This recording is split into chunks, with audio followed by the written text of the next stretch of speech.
दोस्तों, स्वागत है आपका अपना चैनल टीचिंग करियर सेंटर में। तो चलिए आज के इस वीडियो में जो है हम लोग भारत के भूगोल को पूरी तरह से समाप्त करेंगे और इसमें जो क्वेश्चन जो लिया गया है दोस्तों एकदम चैप्टर वाइज लिया गया है।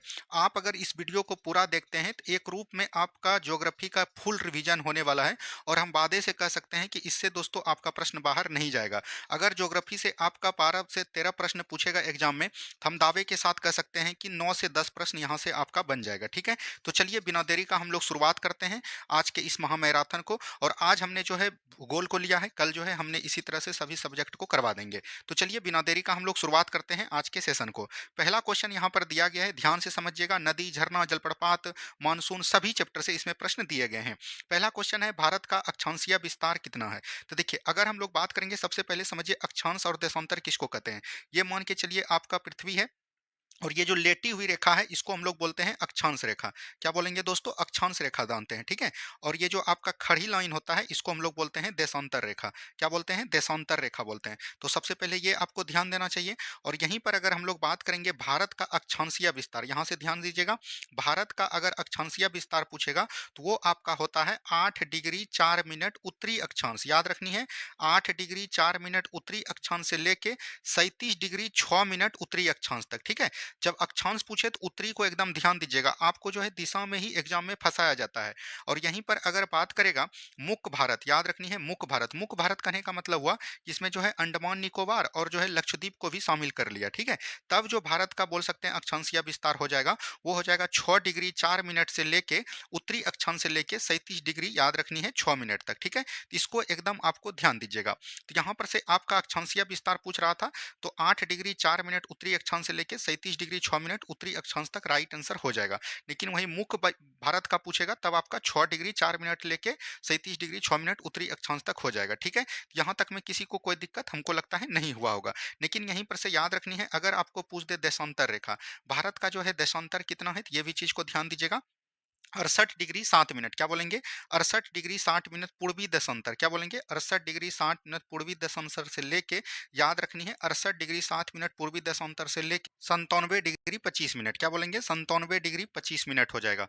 और ये दोनों में याद रखनी है पूर्वी आएगा। देशांतर जब भी पूछे पूर्वी को ध्यान दीजिएगा। प्रश्न इजी होता है लेकिन एग्जाम में फंसाया जाता है दिशा देके, ठीक है। चलिए नेक्स्ट क्वेश्चन यहाँ पर दिया गया है। नेक्स्ट क्वेश्चन है, भारत का पश्चिमी बिंदु है। देखिए, भारत में जो है पश्चिमी, उत्तरी, दक्षिणी ये सब क्वेश्चन आपको पूछा जाता है। तो मान के चलिए ये आपका जो है दोस्तों क्या हो गया? भारत हो गया। तो ये जब भारत हो गया तो ये आपका हो गया पूरब, ठीक है। ये आपका हो गया पश्चिम, ये आपका हो गया उत्तर और ये आपका हो गया दक्षिण, ठीक है। तो यहाँ पर से समझिएगा, पूर्वी भाग को जो हम लोग बोलते हैं दोस्तों, पूर्वी भाग को क्या बोलते हैं? किविथु बोलते हैं। क्या बोलते हैं? किविथु। अच्छा, किविथु कहाँ पर पड़ता है? तो अरुणाचल प्रदेश में, तो ये भी पूछ सकता है। दक्षिणी भाग को बात करेंगे तो इसको हम लोग बोलते हैं इंदिरा पॉइंट। क्या बोलेंगे? इंदिरा पॉइंट बोलेंगे। इंदिरा पॉइंट को ही याद रखनी है हम लोग पिगमिलियन पॉइंट के नाम से जानते हैं। क्या बोलेंगे? पिगलिमियन पॉइंट के नाम से भी जानते हैं, ठीक है। इसको एकदम ध्यान दीजिएगा। वहीं पश्चिमी भाग की बात करेंगे तो इसको हम लोग बोलते हैं गुहार मोती। क्या बोलेंगे? गुहार मोती। गुहार मोती कहाँ पर है दोस्तों? तो याद रखनी है गौ से गुजरात, गौ से गुहार मोती, ठीक है। उत्तर की बात करेंगे तो इसको हम लोग बोलते हैं इंदिरा कौल। क्या बोलेंगे? इंदिरा कौल बोलेंगे। यानी कि ये कहाँ पर पड़ता है? लद्दाख में पड़ता है। तो यहाँ पर से जिस तरह के भी प्रश्न आपको पूछे जाएंगे उस तरह से आपको जवाब देना है। तो यहाँ पर पश्चिमी पूछ रहा है तो पश्चिमी में आपका कौन है? गुहार मोती। तो राइट आंसर हो जाएंगे ऑप्शन नंबर ए। जो भी आपको पूछेगा यहाँ से आपको बताना है, ठीक है। चलिए नेक्स्ट क्वेश्चन देखिए, ये देखिए 1275 में दोस्तों फर्स्ट शिफ्ट में पूछा गया था, ठीक है। तो ये पूछा गया था कि भारत का कुल क्षेत्रफल कितना है। तो भारत का अगर कुल क्षेत्रफल की बात करेंगे तो 32,87,263 वर्ग किलोमीटर है।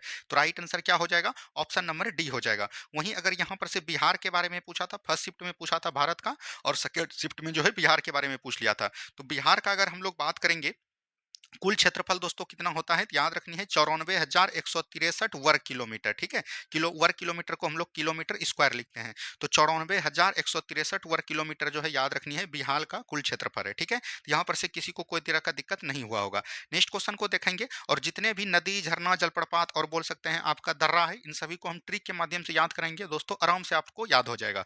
नेक्स्ट क्वेश्चन है, भारत का आकृति लगभग है। देखिए, अगर आप लोग भारत का आकृति दोस्तों लगभग देखिएगा ना तो चतुष्कोणीय है। क्या है दोस्तों? चतुष्कोणीय हो जाएगा। तो इस तरह के सवाल भी पूछे जाते हैं। एक भी सवाल हमने नहीं छोड़ा है, एनसीईआरटी से भी प्रश्न हमने उठाए हैं, ठीक है, जहां से आपका प्रश्न बनता है। तो राइट आंसर क्या हो जाएंगे? ऑप्शन नंबर बी हो जाएंगे। नेक्स्ट क्वेश्चन की बात करेंगे, भारत का उत्तर से दक्षिण विस्तार क्या है? देखिए, अगर हम लोग बात करेंगे, ये दोस्तों आपका भारत हो गया मान के चलिए, तो हमने जो है आपको बताया ये जो है क्या हो गया? उत्तर से दक्षिण हो गया। क्या बोलेंगे? ये उत्तर से हो गया दक्षिण, ठीक है, और ये आपका हो गया पश्चिम से हो गया पूर्व हो गया, ठीक है। यहाँ पर अगर हम लोग बात करेंगे दोस्तों, ध्यान से समझिएगा, अगर हम लोग पूरब से पश्चिम की बात करेंगे तो ये 2933 किलोमीटर है। कितना दूरी है? 2933 किलोमीटर है, ठीक है। और यहाँ पर से समझिएगा, उत्तर से दक्षिण अगर बात करेंगे तो ये हो जाएगा 3214 किलोमीटर। क्या बोलेंगे? 3214 किलोमीटर। अगर आपको बात करेगा पूरब से पश्चिम तो 2933, उत्तर से दक्षिण बात करेगा तो 3214। यहाँ पर बोल रहा है उत्तर से दक्षिण, तो ये हो जाएगा 3214। क्या हो जाएगा दोस्तों? 3214 हो जाएगा। तो इसको एकदम आपको ध्यान देना है, ठीक है। चलिए, नेक्स्ट क्वेश्चन की बात करेंगे, मुख्य भूमि अंडमान निकोबार द्वीप समूह तथा लक्षद्वीप समूह सहित भारत के तटरेखा की कुल लंबाई कितना किलोमीटर है? यहाँ पर क्वेश्चन देखिए, यहाँ पर बोल रहा है अंडमान निकोबार के लिए है और लक्षद्वीप सहित पूछ रहा है कि भारत का तटीय रेखा की लंबाई कितना है। यहाँ पर से थोड़ा सा समझिएगा, अगर हम लोग बात करेंगे भारत का तटीय रेखा लंबाई, क्या बोलेंगे? भारत का तटीय सीमा कितना है दोस्तों? अगर हम लोग भारत का तटीय सीमा की बात करेंगे तो वो आपका होता है 6100 किलोमीटर। क्या बोलेंगे? 6100 किलोमीटर। लेकिन वही बात करेगा मुख्य भारत में आपका आ जाता है अंडमान निकोबार और लक्षद्वीप दोनों आ जाता है। मुख्य भारत का अगर तटीय सीमा की लंबाई की बात करेगा, लंबाई की, तो वो हो जाएगा 7516.7, याद रखिएगा। और इसी को हम लोग बोल सकते हैं 7517 भी कहीं कहीं लिखता है, तो 7517 किलोमीटर हो जाएगा, ठीक है। तो यहाँ पर यही चीज पूछ रहा है आपको कि मुख्य भूमि से अगर लीजिएगा तो ये 7517 किलोमीटर हो जाएगा, ठीक है। ऑप्शन नंबर बी हो जाएगा। और भारत में याद रखनी है, भारत का जो है याद रखनी है, तटीय सीमा जो लगाता है दोस्तों, तटीय सीमा से साझा करने वाले कितने राज्य हैं? तो वो आपका 9 राज्य हो जाता है। कौन कौन हो जाता है दोस्तों? 9 राज्य हो जाता है। और 9 राज्य दोस्तों यहाँ पर है, ठीक है। एक आपका हो जाता है गुजरात हो जाता है, महाराष्ट्र हो जाता है, गोवा हो जाता है, कर्नाटक हो जाता है, केरल हो जाता है। इधर से तमिलनाडु हो गया दोस्तों, आंध्र प्रदेश हो गया, उड़ीसा हो गया और पश्चिम बंगाल हो गया। जिसमें सबसे लंबा सीमा की बात करेंगे, सबसे लंबा सीमा जो लगाता है वो आपका कौन लगाता है? गुजरात लगाता है। तो इस तरह के बहुत सारे प्रश्न आपके एग्जाम में देखने को मिलेगा, तो इसके लिए आपको टेंशन नहीं लेना। जो बताया जा रहा है उसको एक दो बार दोहरा के देखिए, आपको टोटल चीज समझ में आ जाएगा। नेक्स्ट क्वेश्चन यहाँ पर है, वर्तमान में भारत में कुल कितने राज्य हैं? तो 28 राज्य हैं। कितना है दोस्तों? 28 राज्य है। अच्छा, भारत में जो दोस्तों राज्यों का गठन किया गया था, वो याद रखनी है किस कमिटी के सिफारिश पर किया गया था? यहाँ से सवाल पूछा जाता है। अगर कमिटी पूछेगा तो याद रखनी है फजल अली आयोग। क्या बोलेंगे? फजल अली आयोग। फजल अली आयोग के सिफारिश पर याद रखनी है, इसका गठन होता है 1953 में, लेकिन ये अपना रिपोर्ट देता है 1956 में। और राज्यों का जो गठन किया गया दोस्तों, याद रखनी है, भाषाई आधार पर राज्यों का पुनर्गठन किया गया। और भाषाई आधार पर जो राज्यों का पुनर्गठन किया गया, इसमें सबसे पहला जो किया गया, किसको किया गया? आंध्र प्रदेश को किया गया। किसको किया गया दोस्तों? आंध्र प्रदेश को किया गया। और यहाँ से ये भी चीज ध्यान दीजिएगा, ये किस संविधान संशोधन द्वारा? 7वां संविधान संशोधन 1956 के द्वारा किया गया। 14 राज्य का जो पुनर्गठन किया गया, उसके बाद जो दोस्तों राज्यों का पुनर्गठन किया गया, वहां से सवाल पूछे जाते हैं। तो अगर आपको पूछेगा कि गुजरात का गठन कब किया, सबसे पहले याद रखनी है 1960 में किसका गठन हुआ? महाराष्ट्र से अलग होकर गुजरात बना, ठीक है। उसके बाद याद रखनी है दोस्तों, नागालैंड का गठन किया गया। किसका गठन किया गया? नागालैंड का गठन किया गया। और ये कब किया गया? 1963 में किया गया, ठीक है। उसके बाद याद रखनी है हरियाणा राज्य का गठन किया गया दोस्तों। और हरियाणा राज्य का गठन कब किया गया? 1966 में किया गया। कब किया गया दोस्तों? 1966 में किया गया। उसके बाद याद रखनी है हिमाचल प्रदेश का गठन किया गया। और ये कब किया गया? 1971 में किया गया। कब किया गया दोस्तों? 1971 में।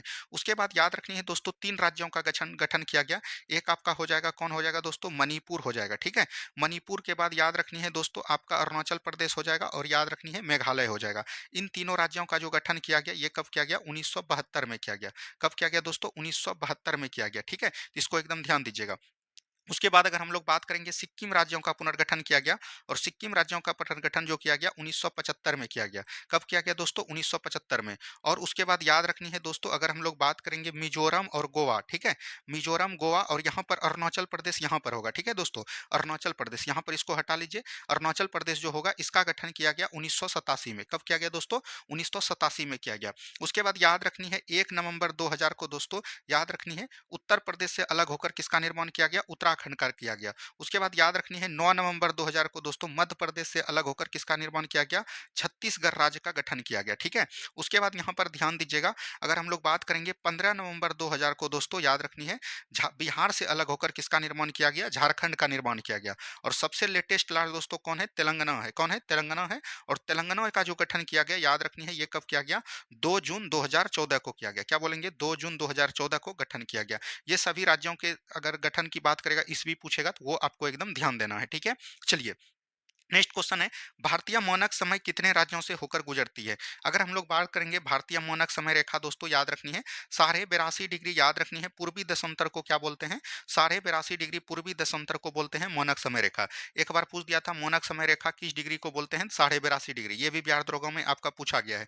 तो मानक समय रेखा का ट्रिक याद रखनी है MOUCA, मौका, मौ से मानक, मौ से मौका। ठीक है, तो आपका यहाँ पर से एम से हो जाएगा याद रखनी है मध्य प्रदेश, ओ से आपका हो जाएगा दोस्तों क्या हो जाएगा, ओडिशा हो जाएगा, यू से आपका हो जाएगा उत्तर प्रदेश, सी से आपका हो जाएगा याद रखनी है छत्तीसगढ़। ठीक है, और ए से आपका हो जाएगा आंध्र प्रदेश। तो 5 राज्यों से होकर गुजरती है, तो 5 राज्य बिल्कुल right answer option number B हो जाएंगे। क्या हो जाएंगे दोस्तों, ऑप्शन नंबर बी हो जाएंगे। ठीक है, चलिए नेक्स्ट क्वेश्चन, कर्क रेखा निम्नलिखित में से किन राज्यों से होकर नहीं गुजरती है। देखिए कर्क रेखा जो है याद रखनी है 23.5 डिग्री उत्तरी अक्षांश को हम लोग क्या बोलते हैं, कर्क रेखा। कर्क रेखा याद रखनी है भारत को 2 भागों में बांटता है, एक आपका होता है उत्तरी भारत और एक आपका होता है दक्षिणी भारत। ठीक है, तो कर्क रेखा जो है भारत के कुल याद रखनी है 8 राज्यों से होकर गुजरती है दोस्तों, जिसका है याद रखनी है सबसे पहले आपका आता है गुजरात।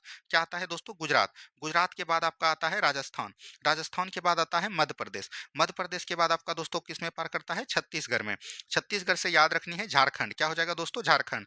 झारखंड से याद रखनी है कहां पर चलती है, पश्चिम बंगाल में चलती है। ठीक है, पश्चिम बंगाल के बाद याद रखनी है आपका होता है त्रिपुरा, और त्रिपुरा से आपका होता है मिजोरम। ये जो हमने आपको बताया ये याद रखनी है एकदम सीरियली है। कभी अगर आपको पूछ देगा कि पश्चिम से पूरब में सजाइए, तब आप जो है वो मित्र पर गमछा झार आपका ट्रिक नहीं चलेगा। ठीक है, तो इसको एकदम ध्यान दीजिएगा। यहाँ पर से पूछ रहा है किन राज्यों से नहीं गुजरती है, तो मेघालय राज्य से नहीं गुजरती है। ठीक है, ऑप्शन नंबर सी बिल्कुल राइट आंसर हो जाएगा। और इसको याद करने का ट्रिक है, याद रखनी है गर्म छाछ पी तृप्ति मिलेगी। क्या बोलेंगे, गर्म छाछ पी तृप्ति मिलेगी। ठीक है, ये इसका याद करने का ट्रिक है। तो यहाँ पर से भी आप इसको ट्रिक के माध्यम से याद कर सकते हैं। जैसे गौ से हो गया गुजरात, रौ से राजस्थान, मौ से मध्य प्रदेश, छौ से छत्तीसगढ़, जौ से झारखंड, पी से पश्चिम बंगाल, त्री से त्रिपुरा, मी से मिजोरम। ठीक है, इस तरह से ट्रिक के माध्यम से भी आप इसको सजा सकते हैं। चलिए नेक्स्ट क्वेश्चन यहाँ पर दिया गया है। नेक्स्ट क्वेश्चन है, निम्नलिखित में से किस राज्य से मानक समय रेखा एवं कर्क रेखा आपस में एक दूसरे को काटती है। देखिए दोस्तों कर्क रेखा भी दोस्तों आपको पता होगा मध्य प्रदेश राज्य से गुजरती है। ठीक है, और मानक समय रेखा भी याद रखनी है मध्य प्रदेश के राज्य से गुजरती है। यहाँ पर दोस्तों मध्य प्रदेश से गुजरती दोनों है, लेकिन याद रखनी है आपको जो काटती है एक जगह, वो कहाँ पर काटती है, छत्तीसगढ़ में। और छत्तीसगढ़ के याद रखनी है दोस्तों बघेलखंड पठार को काटती है। क्या बोलेंगे, बघेलखंड पठार। यहाँ पर से एक बार पूछा था कि छत्तीसगढ़ के किस पठार को काटती है, बीपीएससी पूछा है, तो बघेलखंड के पठार को काटती है। तो ये भी चीज को ध्यान दीजिएगा। ऑप्शन नंबर ए बिल्कुल आपका राइट आंसर हो जाएगा। ठीक है, चलिए नेक्स्ट क्वेश्चन है, भारत के पूर्वी और पश्चिमी घाट का मिलन बिंदु। देखिए ये आपका हो गया पश्चिमी घाट और ये आपका हो गया पूर्वी घाट। भारत का जो दक्षिणतम भाग है, इधर वाले को हम लोग बोलते हैं पश्चिम और इधर वाले को बोलते हैं पूरब। तो ये दोनों बोल रहा है कि जो आपस में दोस्तों ये मिला, इस मिलन बिंदु को क्या बोलते हैं, ये मिलता है कहां पर, तमिलनाडु में मिलता है। कहां पर दोस्तों, तमिलनाडु में मिलता है। और तमिलनाडु में जहां पर मिलता है उसको हम लोग बोलते हैं नीलगिरी क्षेत्र। क्या बोलेंगे, नीलगिरी क्षेत्र बोलते हैं। तो यहां पर से राइट आंसर हो जाएगा नीलगिरी। ठीक है, और नीलगिरी में याद रखनी है एक जनजाति पाई जाती है जिसको हम लोग बोलते हैं टोडा जनजाति। क्या बोलेंगे, टोडा जनजाति पाई जाती है, जिसमें याद रखनी है बहुपति विवाह का प्रचलन देखने को मिलता है। क्या बोलेंगे, बहुपति विवाह का प्रचलन देखने को मिलता है, मतलब बोल सकते हैं एक ही महिला के कई सारे पति होते हैं। ठीक है, ये चीज ध्यान दीजिएगा। चलिए नेक्स्ट क्वेश्चन की बात करेंगे। नेक्स्ट क्वेश्चन यहाँ पर दिया गया है, क्षेत्रफल की दृष्टि से भारत का सबसे छोटा राज्य कौन हो जाएगा। अगर हम लोग बात करेंगे क्षेत्रफल की दृष्टि से सबसे बड़ा राज्य कौन हो जाएगा दोस्तों, तो आपको पता है राजस्थान हो जाएगा। कौन हो जाएगा दोस्तों, राजस्थान हो जाएगा। राजस्थान के बाद आपका क्या हो जाएगा, मध्य प्रदेश। मध्य प्रदेश के बाद क्या हो जाएगा, महाराष्ट्र हो जाएगा। महाराष्ट्र के बाद आपका कौन हो जाएगा दोस्तों, याद रखनी है उत्तर प्रदेश हो जाएगा। यहाँ तक याद रखेगा। और सबसे अगर कम पूछेगा दोस्तों तो कौन हो जाएगा, तो गोवा हो जाएगा। सबसे कम की बात करेंगे तो वो आपका हो जाएगा गोवा। कौन हो जाएगा, गोवा हो जाएगा। तो राइट आंसर क्या हो जाएगा? ऑप्शन नंबर डी हो जाएगा। और ये क्वेश्चन काफ़ी बार एग्ज़ाम में पूछे जाते हैं। देखिए दोस्तों, आपको जो है गलत सब क्वेश्चन, ज़्यादा भारी सब क्वेश्चन करके नहीं जाना, एग्ज़ाम में आप अच्छा स्कोर नहीं कर पाइएगा। हम बहुत सारे एग्ज़ाम निकाले हैं, उसके अनुभव के तौर पे कह रहे हैं कि क्वेश्चन जो है दोस्तों, आपको अच्छा सब क्वेश्चन पूछा जाता है। लेकिन ये जो दोस्तों संस्थान सब हैं, बहुत ज़्यादा भारी-भारी क्वेश्चन देके जो है विद्यार्थी को डराया जाता है ताकि उसका आप बैच परचेज़ कर सकें। ये सब क्वेश्चन जो है ऑलरेडी क्वेश्चन एग्ज़ाम में पूछा जाता है, तो इसको एकदम ध्यान से पढ़िए, ठीक है? चलिए, ज़्यादा इधर-उधर नहीं कीजिए, नहीं तो दोस्तों कहीं का नहीं रहिएगा। नेक्स्ट क्वेश्चन है, भारत के कितने राज्यों की समुद्री तटरेखा सबसे अधिक लंबी है? अभी तुरंत हमने बताया, ये जो दोस्तों है, सबसे पहले जो है आपको ध्यान दीजिएगा, यहाँ जो रेखा होता है उसको हम लोग बोलते हैं गुजरात। गुजरात रेखा है दोस्तों, गुजरात तटीय सीमा। उसके बाद बनाता है आपका, याद रखनी है, महाराष्ट्र। क्या बोलेंगे? महाराष्ट्र। महाराष्ट्र के बाद याद रखनी है आपका होता है गोवा। गोवा के बाद याद रखनी है आपका कहलाता है कर्नाटक। कर्नाटक से याद रखनी है फिर आपका केरल। क्या होता है दोस्तों? केरल। केरल से याद रखनी है तमिलनाडु। क्या बोलेंगे? तमिलनाडु। पूर्वी भाग में कौन बनता है? तमिलनाडु। तमिलनाडु के बाद आंध्र प्रदेश। आंध्र प्रदेश के बाद याद रखनी है उड़ीसा। क्या बोलेंगे? उड़ीसा। उड़ीसा के बाद याद रखनी है पश्चिम बंगाल। तो इसमें अगर सबसे अधिक पूछेगा कौन बनाता है, तो गुजरात बनाता है। और सबसे कम पूछेगा तो वो आपका हो जाएगा गोवा। तो राइट आंसर क्या हो जाएगा? गुजरात हो जाएगा। सबसे लंबी पूछ रहा है तो यहाँ पर गुजरात आपका राइट आंसर हो जाएगा, ठीक है? चलिए, नेक्स्ट क्वेश्चन है, पाक जल संधि है। पाक जल संधि दोस्तों किनके किनके बीच है? तो भारत और श्रीलंका के बीच है, तो ये भी चीज ध्यान दीजिएगा। और ये दोस्तों कहाँ पर पाया जाता है? मन्नार की खाड़ी। क्या बोलेंगे? मन्नार की खाड़ी को रामेश्वर द्वीप से अलग करती है, तो ये भी चीज को एकदम आपको याद रखनी है, ठीक है? यहाँ पर जो है याद रखनी है भारत और चीन के बीच। भारत और चीन के बीच कौन सा रेखा है? मैकमोहन रेखा है। क्या बोलेंगे? मैकमोहन रेखा है। और मैकमोहन रेखा का गठन कब किया गया था? 1914 में किया गया था, तो ये भी चीज को ध्यान दीजिएगा। भारत और पाकिस्तान के बीच याद रखनी है रेड क्लिफ रेखा है। क्या बोलेंगे? रेड क्लिफ रेखा है। और रेड क्लिफ रेखा का गठन जो किया गया था, याद रखनी है, 17 अगस्त 1947 को किया गया था। और ये जो है बोल सकते हैं रेड क्लिफ के अध्यक्षता में किया गया था, और इसको एक प्रकार का अध्यारोपित रेखा कहा जाता है। तो राइट आंसर क्या हो जाएगा? ऑप्शन नंबर सी हो जाएगा, ठीक है? चलिए, नेक्स्ट क्वेश्चन है, 8 डिग्री चैनल निम्नलिखित में से किसके बीच है? देखिए, आपको यहाँ पर पूछा है 8 डिग्री, तो 8 डिग्री तो जानना ही है। उसके बाद 9 डिग्री, उसके बाद दोस्तों 6 डिग्री, उसके बाद याद रखनी है 10 डिग्री, उसके बाद 11 डिग्री, उसके बाद 16 डिग्री। इतना को क्वेश्चन देखिएगा तो एक भी क्वेश्चन बाहर नहीं जाता है। 8 डिग्री में याद रखनी है दोस्तों, ये मालदीव और मिनिकाय के बीच है। क्या बोलेंगे? मालदीव और मिनिकाय के बीच हो जाएगा, ठीक है? इसको एकदम ध्यान दीजिएगा। उसके बाद 9 डिग्री की बात करेंगे तो ये लक्षद्वीप। क्या बोलेंगे? लक्षद्वीप। और याद रखनी है दोस्तों, मिनिकाय के बीच हो जाएगा। किसके बीच हो जाएगा? लक्षद्वीप और मिनिकाय के बीच। 6 डिग्री जो है याद रखनी है, ये अंडमान निकोबार को दोस्तों, अंडमान निकोबार को अगर बोल सकते हैं, निकोबार को दोस्तों ये किससे अलग करता है? तो ग्रेट सुमात्रा यानी इंडोनेशिया से अलग करता है। तो याद रखनी है ग्रेट सुमात्रा को अलग करता है, ठीक है? उसके बाद 10 डिग्री जो है याद रखनी है, अंडमान को दोस्तों निकोबार से अलग करता है। क्या बोलेंगे? अंडमान को निकोबार से अलग करता है, ठीक है? इसको भी एकदम ध्यान दीजिएगा। 11 डिग्री चैनल की बात करेंगे तो ये दोस्तों अमीनी द्वीप को, क्या बोलेंगे? अमीनी द्वीप को जो है किससे अलग करता है? कन्नामोरे द्वीप से अलग करता है। ये याद रखनी है, एकदम पूछा जा सकता है। अमीनी द्वीप को कन्नामोरे द्वीप से अलग करता है। और 16 डिग्री जो है याद रखनी है, उत्तरी सह्याद्री को। क्या बोलेंगे? उत्तरी सह्याद्री को दक्षिणी सह्याद्री से अलग करता है। उत्तरी सह्याद्री को याद रखनी है दक्षिण सह्याद्री से अलग करता है। इसको एकदम ध्यान दीजिएगा। तो राइट आंसर यहाँ पर 8 डिग्री पूछा है, तो मालदीव और मिनिकाय के बीच हो जाएगा। तो राइट आंसर क्या हो जाएंगे? ऑप्शन नंबर ए हो जाएंगे, ठीक है? किसी को कोई तरह का दिक्कत नहीं। नेक्स्ट क्वेश्चन देखिए, यहाँ पर 6 डिग्री चैनल अभी तुरंत हमने बताया, ग्रेट निकोबार को सुमात्रा से अलग करता है। तो राइट आंसर हो जाएगा ऑप्शन नंबर सी हो जाएगा। क्या हो जाएगा दोस्तों? ऑप्शन नंबर सी हो जाएगा। नेक्स्ट क्वेश्चन देखिए, कोको जल संधि किसके बीच है? कोको जल संधि की बात करेंगे दोस्तों, तो ये अंडमान और म्यांमार के बीच है। किसके बीच है? अंडमान और म्यांमार के बीच है। तो ये भी चीज को ध्यान दीजिएगा, ऑप्शन नंबर बी हो जाएगा।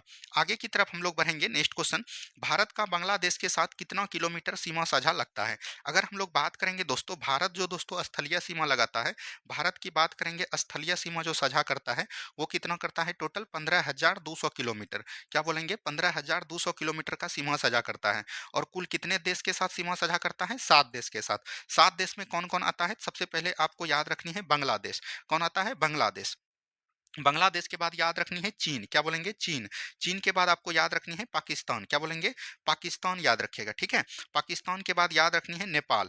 नेपाल के बाद याद रखनी है म्यांमार। क्या बोलेंगे? म्यांमार को याद रखिएगा। म्यांमार के बाद याद रखनी है भूटान। क्या बोलेंगे? भूटान। भूटान के बाद याद रखनी है एक आपको अफगानिस्तान। क्या बोलेंगे? अफगानिस्तान। तो यही 7 देश के साथ सीमा दोस्तों साझा करता है, जिसमें आपको लंबाई कभी कभी पूछ देता है कि कितना किसका लंबाई है। तो बांग्लादेश याद रखनी है 4,096 किलोमीटर का सीमा साझा करता है। चीन की बात करेंगे 3488 किलोमीटर का सीमा साझा करता है, ठीक है। और पाकिस्तान की बात करेंगे 3323 किलोमीटर का सीमा साझा करता है। नेपाल की बात करेंगे 1751 किलोमीटर का सीमा साझा करता है। म्यांमार की बात करेंगे 1643 किलोमीटर का सीमा साझा करता है। भूटान की बात करेंगे 699 किलोमीटर का सीमा साझा करता है। और अफगानिस्तान 106 किलोमीटर का सीमा साझा करता है। तो यहाँ पर आप देख पा रहे होंगे, तो सबसे अधिक जो है 4096 किलोमीटर का सीमा साझा भारत के साथ बांग्लादेश करता है। वहीं सबसे कम जो है अफगानिस्तान 106 किलोमीटर के साथ सीमा साझा करता है। यहाँ पर से पूछा है आपका भारत के बांग्लादेश के साथ, तो 4096 किलोमीटर हो जाएगा। वहीं अगर सबसे अधिक भी पूछता तो बांग्लादेश होता, और सबसे कम पूछता तो आपका अफगानिस्तान होता। ये सभी बात को एकदम आपको ध्यान देनी है, ठीक है। चलिए, नेक्स्ट क्वेश्चन यहाँ पर दिया गया है, निम्नलिखित में से कौन कौन से राज्य जिनकी सीमा पाकिस्तान के साथ लगती है। अगर हम लोग बात करेंगे पाकिस्तान के साथ जो दोस्तों सीमा साझा करता था, अभी तुरंत हमने बताया कितना करता है, 3323 किलोमीटर सीमा साझा करता है। और ये कितने कितने राज्य से याद रखनी है, पंजाब आपका करता है, उसके बाद याद रखनी है राजस्थान करता है, ठीक है। पंजाब राजस्थान हो गया। उसके बाद याद रखनी है गुजरात करता है। उसके बाद जम्मू कश्मीर, और याद रखनी है लद्दाख करता है। 2 केंद्र शासित प्रदेश, 3 राज्य। तो इनमें से सभी हो जाएगा, पंजाब राजस्थान गुजरात सभी करते हैं। तो ऑप्शन नंबर डी हो जाएगा। चलिए, नेक्स्ट क्वेश्चन, बांग्लादेश के साथ भारत के कितने राज्यों का सीमा स्पर्श होता है। देखिए, बांग्लादेश जो है याद रखनी है, बांग्लादेश से याद रखनी है पश्चिम बंगाल, और पश्चिम बंगाल से याद रखनी है, पश्चिम बंगाल का मुख्यमंत्री कौन है, तो ममता बनर्जी। क्या बोलेंगे, MAMTA, ममता, और याद रखनी है बनर्जी, ठीक है। ममता बनर्जी वहां का CM है। तो बांग्लादेश से आपको यही याद रखनी है। तो एम से क्या हो जाएगा, तो याद रखनी है एम से हो जाएगा मिजोरम। क्या हो जाएगा दोस्तों, मिजोरम हो जाएगा, ठीक है। एम से मिजोरम हो गया। ए से आपका हो जाएगा असम। क्या हो जाएगा, असम हो जाएगा। एम से फिर याद रखनी है, एक एम से हो जाएगा मेघालय। क्या हो जाएगा, मेघालय हो जाएगा। फिर टी से आपको याद रखनी है त्रिपुरा। क्या याद रखनी है, त्रिपुरा। फिर ए से आपका असम हो गया, और बनर्जी से याद रखनी है आपका पश्चिम बंगाल। क्या बोलेंगे, पश्चिम बंगाल हो जाएगा। तो यहाँ पर देख पा रहे होंगे 1 2 3 4 5 देशों के साथ सीमा साझा करता है। 5 राज्यों के साथ दोस्तों कौन सीमा साझा करता है, तो आपका जो है बांग्लादेश करता है। तो अब आपके यहाँ पर आता होगा कि ये दोस्तों 2 बार आया, तो असम 2 बार सीमा साझा करता है। त्रिपुरा बीच में है, तो त्रिपुरा याद रखनी है तीनों तरफ से बांग्लादेश के साथ सीमा साझा करता है। तो इस ट्रिक के माध्यम से तीनों चीज आपका क्लियर हो जाएगा, ठीक है। यहाँ पर से किसी को कोई तरह का दिक्कत नहीं हुआ है। चलिए, नेक्स्ट क्वेश्चन है, भारत का प्रादेशिक जल सीमा की लंबाई क्या है। देखिए, यहाँ पर थोड़ा सा बात को ध्यान से समझिएगा। ये दोस्तों जो आपका भारत का है, भारत का अगर हम लोग रेखा की बात करेंगे, क्या दोस्तों ये सीधा रेखा दिख रहा है, नहीं दोस्तों, भारत का जो है नक्शा का सीधा रेखा नहीं है। इसीलिए दोस्तों इसको जो आपस में मिलाता है दोनों रेखा, उसको हम लोग बोलते हैं आधार रेखा। क्या बोलते हैं, आधार रेखा बोलते हैं। क्या बोलते हैं, आधार रेखा। अब दोस्तों आधार रेखा जो होता है, आधार रेखा से समुद्र की जो लंबाई होती है उसको अन्य अन्य नाम दिया है। जैसे हम लोग बात करेंगे आधार रेखा से प्रादेशिक जल सीमा, क्या बोलेंगे, आधार रेखा से अगर प्रादेशिक जल सीमा की बात करेंगे, तो यहाँ पर पूर्णतः जो है भारत का अधिकार है। और ये कितना है, 12 नॉटिकल मील है। क्या है दोस्तों, 12 नॉटिकल मील है। वहीं आधार रेखा से अगर हम लोग प्रादेशिक जल सीमा के बाद जो है संलग्न क्षेत्र मंडल कहलाता है। क्या कहलाता है, संलग्न क्षेत्र मंडल। और संलग्न क्षेत्र मंडल की बात करेंगे, तो ये दोस्तों कितना हो जाएगा, 24 नॉटिकल मील हो जाएगा। क्या बोलेंगे, 24 नॉटिकल मील हो जाएगा। और एक याद रखनी है, आधार रेखा, संलग्न प्रादेशिक जल सीमा, उसके बाद संलग्न क्षेत्र मंडल, उसके बाद जो एक आता है, याद रखनी है अलग्न क्षेत्र मंडल। और अलग्न क्षेत्र मंडल की बात करेंगे तो ये कहलाता है 200 नॉटिकल मील। ये आपका बिहार पुलिस में पूछा गया था, ठीक है। तो यहाँ पर से देखिए, भारत का सबसे अधिक अधिकार जो होता है प्रादेशिक जल सीमा पर। उसके बाद याद रखनी है संलग्न क्षेत्र मंडल पर सभी देशों का थोड़ा थोड़ा अधिकार रहता है। और अनन्य क्षेत्र मंडल पर दोस्तों याद रखनी है, अगर हम लोग बात करेंगे तो यहाँ पर जो देश सबसे ताकतवर रहता है वो अपना दोस्तों सीमा साझा कर लेता है। यहाँ पर से आपको पूछा है भारत का प्रादेशिक जल सीमा। प्रादेशिक जल सीमा कितना है, 12 समुद्री मील, यानी 12 नॉटिकल मील। और याद रखिएगा 1 नॉटिकल मील बराबर जो होता है दोस्तों, वो कितना होता है, तो 1.8 किलोमीटर होता है। कितना होता है, 1.8 किलोमीटर होता है। इसको भी एकदम आपको ध्यान दीजिएगा। एक भी क्वेश्चन दोस्तों आपसे बाहर नहीं जाएगा, ये हम विश्वास दिलाते हैं, ठीक है। चलिए, क्षेत्रफल के आधार पर विश्व में भारत का स्थान है। देखिए, क्षेत्रफल की अगर दृष्टि से देखिएगा, तो भारत का स्थान की बात करेंगे तो हम लोग कौन हो जाएगा, 7वां हो जाएगा। क्या हो जाएगा दोस्तों, 7वां हो जाएगा। तो right answer option number A हो जाएगा। क्या हो जाएगा दोस्तों, राइट ऑप्शन नंबर ए हो जाएगा, ठीक है। चलिए, नेक्स्ट क्वेश्चन की बात करेंगे, निम्नलिखित कथनों में से कौन से भारत के बारे में सही है। सही उत्तर के चयन हेतु अधोलिखित कूट का प्रयोग करिए। यानी कि निम्नलिखित में से पूछ रहा है कि कौन सा सही है। भारत विश्व का 5वां बड़ा देश है, नहीं दोस्तों, अभी तुरंत हमने बताया 7वां बड़ा देश है। 5वां की बात करिएगा तो वो आपका क्या हो जाएगा, ब्राजील हो जाएगा, ठीक है। ब्राजील हो जाएगा क्षेत्रफल की दृष्टि से, ठीक है। और जनसंख्या की दृष्टि से भी ब्राजील दोस्तों 5वें स्थान पर है। यह स्थल मंडल के कुल क्षेत्रफल का 2.4% अधिकृत किए हुए, बिल्कुल ठीक है, ये दोस्तों आपका कथन सही हो जाएगा। समूचा भारत उष्णकटिबंधीय में स्थित है? नहीं दोस्तों, समूचा भारत उष्णकटिबंधीय में थोड़ी है। यहाँ पर थोड़ा दोस्तों शीतोष्ण वन है, याद रखनी है। शीतोष्ण वन है और दोस्तों उष्णकटिबंधीय वन है। ये तो गलत हो गया। 82.5 डिग्री पूर्वी देशांतर का उपयोग भारतीय मानक समय रेखा को निर्धारित करने के लिए किया जाता है। ये भी दोस्तों हमने बता दिया। यहाँ पर से जो है 2 और 4 आपका क्या है, सही है। तो राइट आंसर क्या हो जाएंगे, ऑप्शन नंबर डी हो जाएंगे। ठीक है, 82.5 डिग्री पूर्वी देशांतर को मानक समय रेखा हमने पहले बताया, 5 राज्यों से गुजरता है, उसका ट्रिक है मौका। ठीक, चलिए नेक्स्ट क्वेश्चन है, भारत का क्षेत्रफल संसार के क्षेत्रफल का 2.4% है, परंतु इसकी, देखिए क्षेत्रफल तो हो गया 2.4%, लेकिन अगर जनसंख्या की बात करेगा, जनसंख्या में दोस्तों कितना है याद रखनी है। अगर हम लोग बात करेंगे 17.5% है, क्या बोलेंगे 17.5%, लेकिन संपूर्ण मानव जाति का ऑप्शन के अकॉर्डिंग 17% के साथ आप जा सकते हैं।